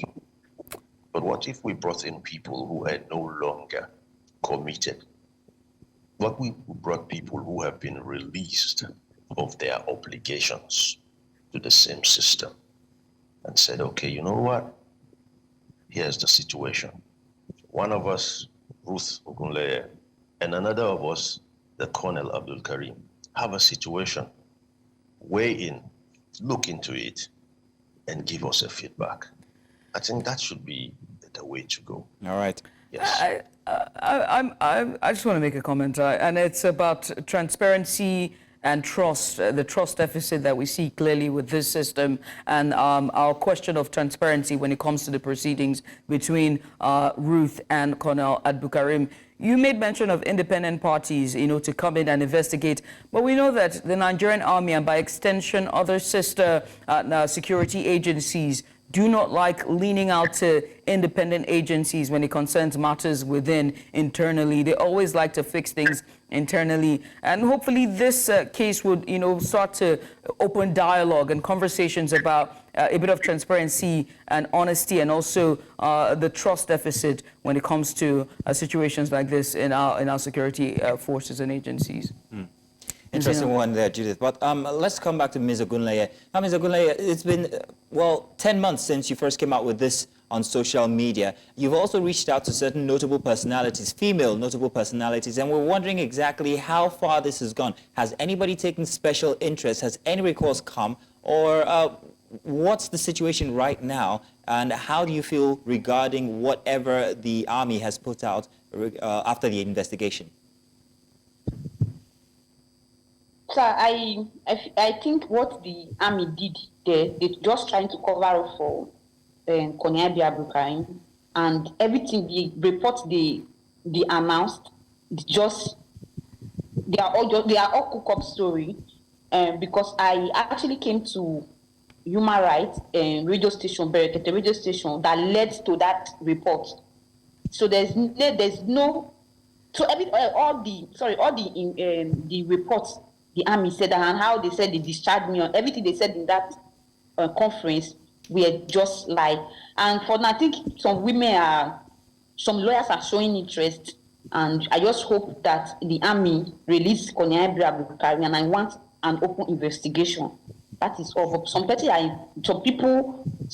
female lawyers are already showing interest in the case, so I'm still hoping. So I'm still trusting them. All right. Thank you so much. Let me come to you, Mr. Omar, as we wrap up this conversation today. You're an outsider. You've retired. You have seen, the inner workings of the military. What advice would you give to Ruth Ogunleye in going about her case and seeking redress and justice? Ruth, I quite empathize with you, and I know what it feels like to be in that position you are in. And you and I know the community we both served in. I would advise that you take a bit more time to introspect on what is on the table. And just as I had advised earlier, I would also expect the armed forces, sorry, I keep saying armed forces, the army, to also look at Ruth as not one who is against the system per se, but one who has probably brought in something that could actually be happening within the system. And what we do is we go into these situations with a mindset of getting what we call lessons learned, and how we can make these lessons learned from findings of neutralist bodies, what I want to call organizational process assets. When you have organization process assets of past events to draw from, you are now better positioned to handle what is to come in future. So Ruth is nothing new, as I said initially. The armed forces is human beings driven. The kind of thing Ruth is talking about has been seen on our campuses, in offices, and where have you. Today we have it in the armed forces. That should not become a her versus us situation per se, no. It's going to be a situation where she'll be brought in by people I have recommended. We have women who have served and are retired and owe no obligation to any service chiefs. We have credible doctors who have served and have retired and know the nuances of military communities and interrelationships across board between NCOs and officers. Oh, we seem to have... We have that. Okay, there we are. All right, we lost you for a moment there, Captain. There is no shortage of these skill sets in the army. So that, yes. We lost you for a moment there, Captain, and I think that the same might be happening again. But I do believe that you have made your expressions absolutely clear, and I'm hoping that Ruth is hearing and also taking some advice from this. Ruth, we'll continue to follow this story as it develops. We'll also continue to reach out to you to find out exactly where you are at in this endeavor, and we also hope that there is at least redress or recourse brought to this matter. Thank you very much, ladies and gentlemen, for joining us on this conversation.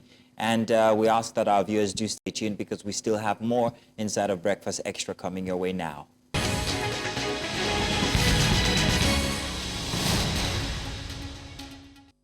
We understand that tensions continue to rise in Rivers State ahead of the local government council elections, which are scheduled for today, October 5th. Now, the elections have sparked a major controversy with the People's Democratic Party, PDP, calling for a boycott, citing a federal high court ruling against the polls. Meanwhile, Governor Siminalayi Fubara insists that the elections will go on despite growing opposition and allegations against the Nigerian police for attempting to disrupt the process of the elections. The situation has raised plenty of questions from plenty of quarters about the rule of law and role of security agencies, or none thereof, and also the political dynamics in Rivers State. So we'll be speaking with key stakeholders and also analysts to understand the various perspectives on the unfolding story. Joining us is Mr. Chibike Ikenga. He's Publicity Secretary of the Rivers State APC Caretaker Committee. Mr. Ikenga, good morning. We'll be coming to you in a minute.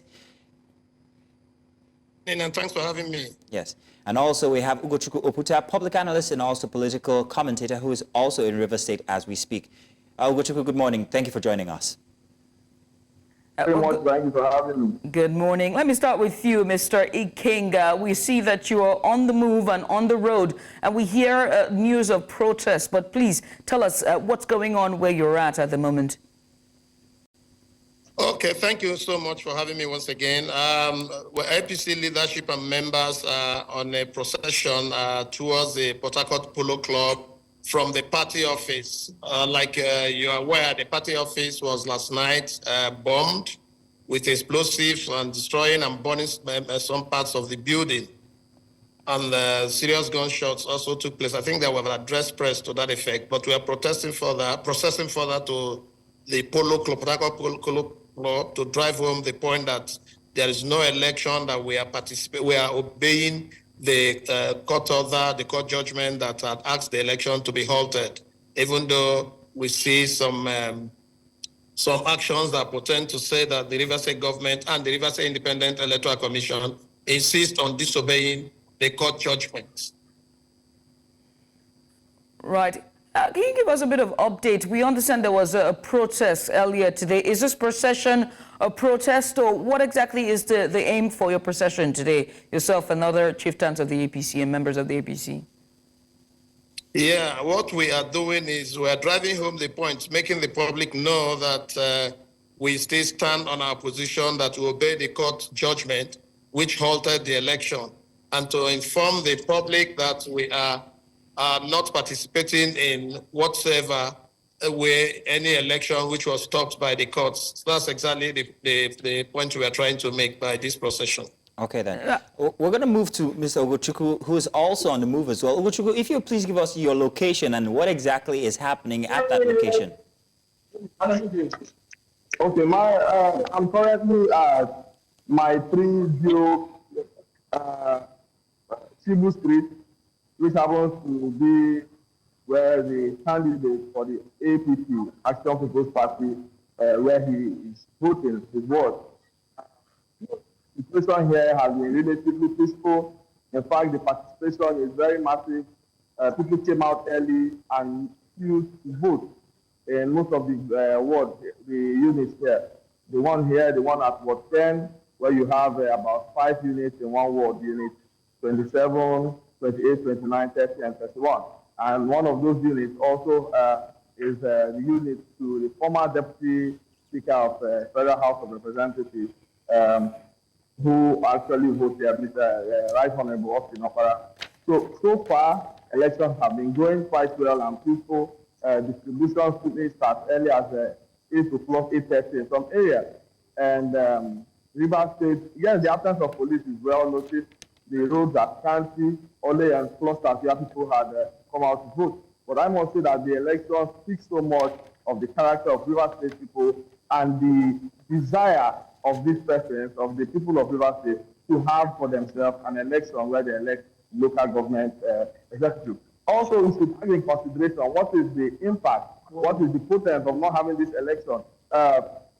According to with respect to the Supreme Court ruling judgment, it means that if Rivers State do not have an elected local government in place, that means they risk not having the federal allocation that is due to those local governments. Right. And it has a ripple effect, because it now means that these persons will be shortchanged of the dividend of democracy. And this is why the governor of Rivers State was among the other governors that met with the president and had an understanding that of a 90 days transition period for local government that are operating in caretaker capacity to transition into an elective. Oh, Ugochukwu, we seem to have lost you there. But this really segues into my next question for Mr. King.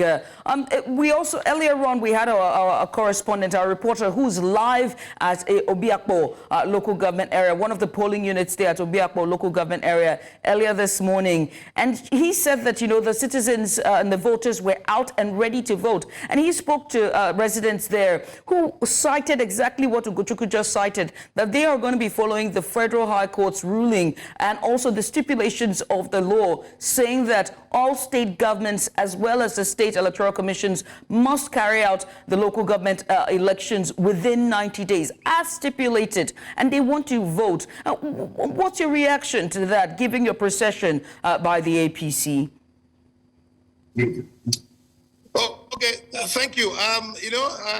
Laws are made, and certain persons may decide to disobey laws. That's what we have seen here. So for APC, we are law-abiding as an organization which respects due process.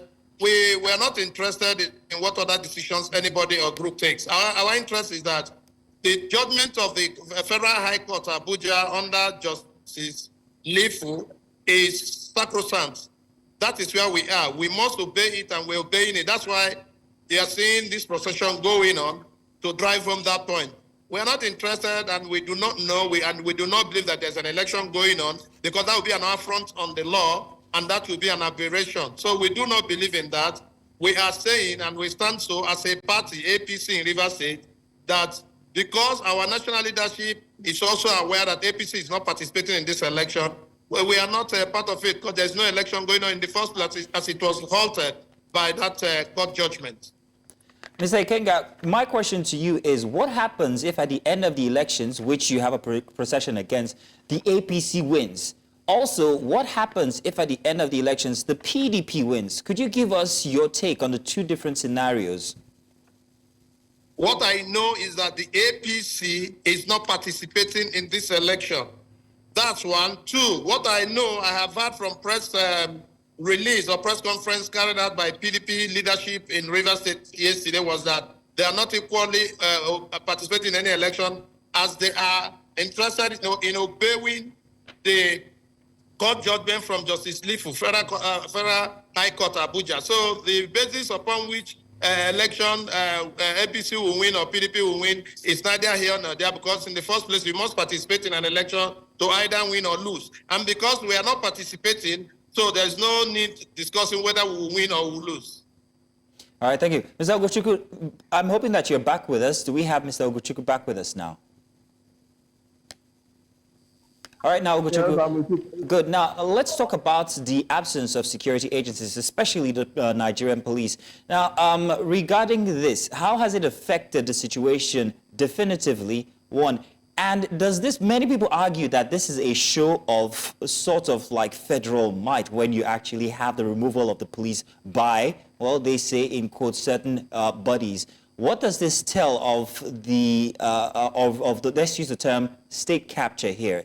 Is it inclusive in this conversation, do you think? And these are arguments out there, by the way, not mine personally. Actually, I'm happy that you've posed this question. Quickly, it's important to know, first of all, just for clarity's sake, given that I have some information and to make the audience have balanced information. Mr. Ikenga over there is a factional, if I could, a factional leader of the APC, because given a court judgment, there is a chairman of the APC, which is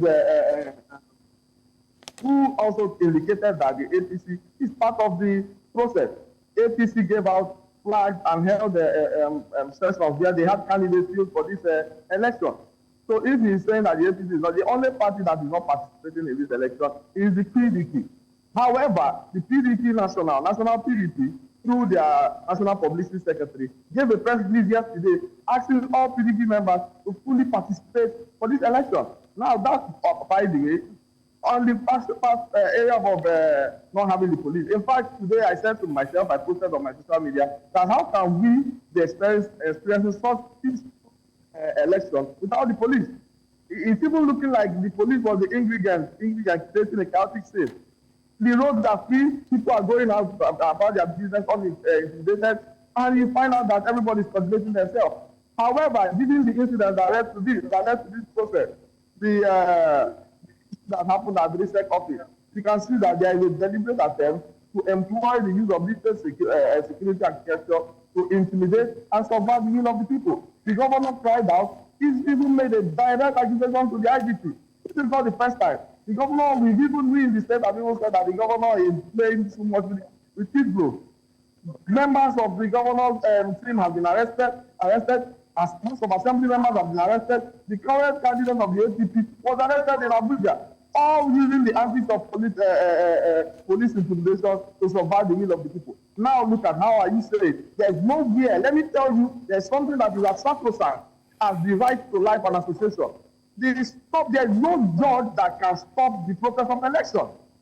It has an implication. This comes from our bad history of June 12, where election was, the will of the people was circumvented on the basis of the stoppage of election. You cannot stop an election.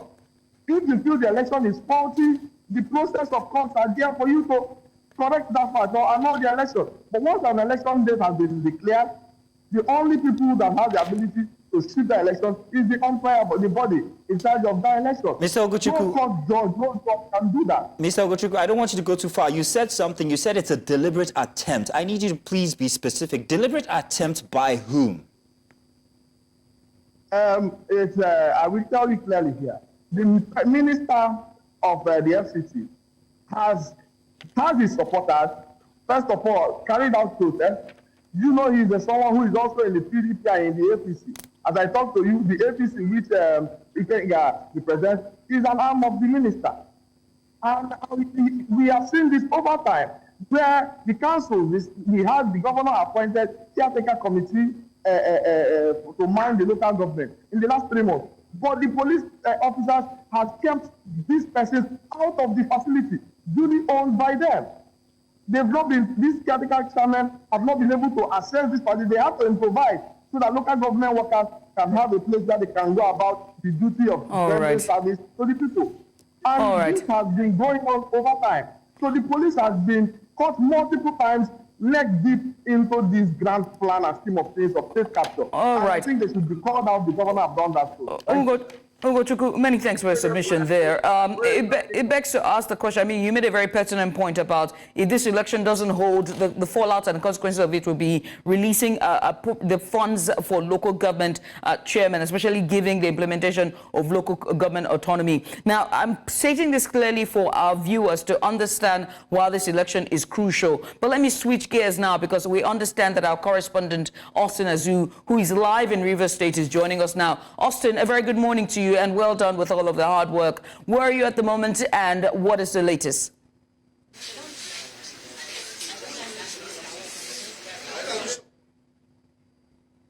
Austin, if you can hear me, I said, where are you, and what is the latest?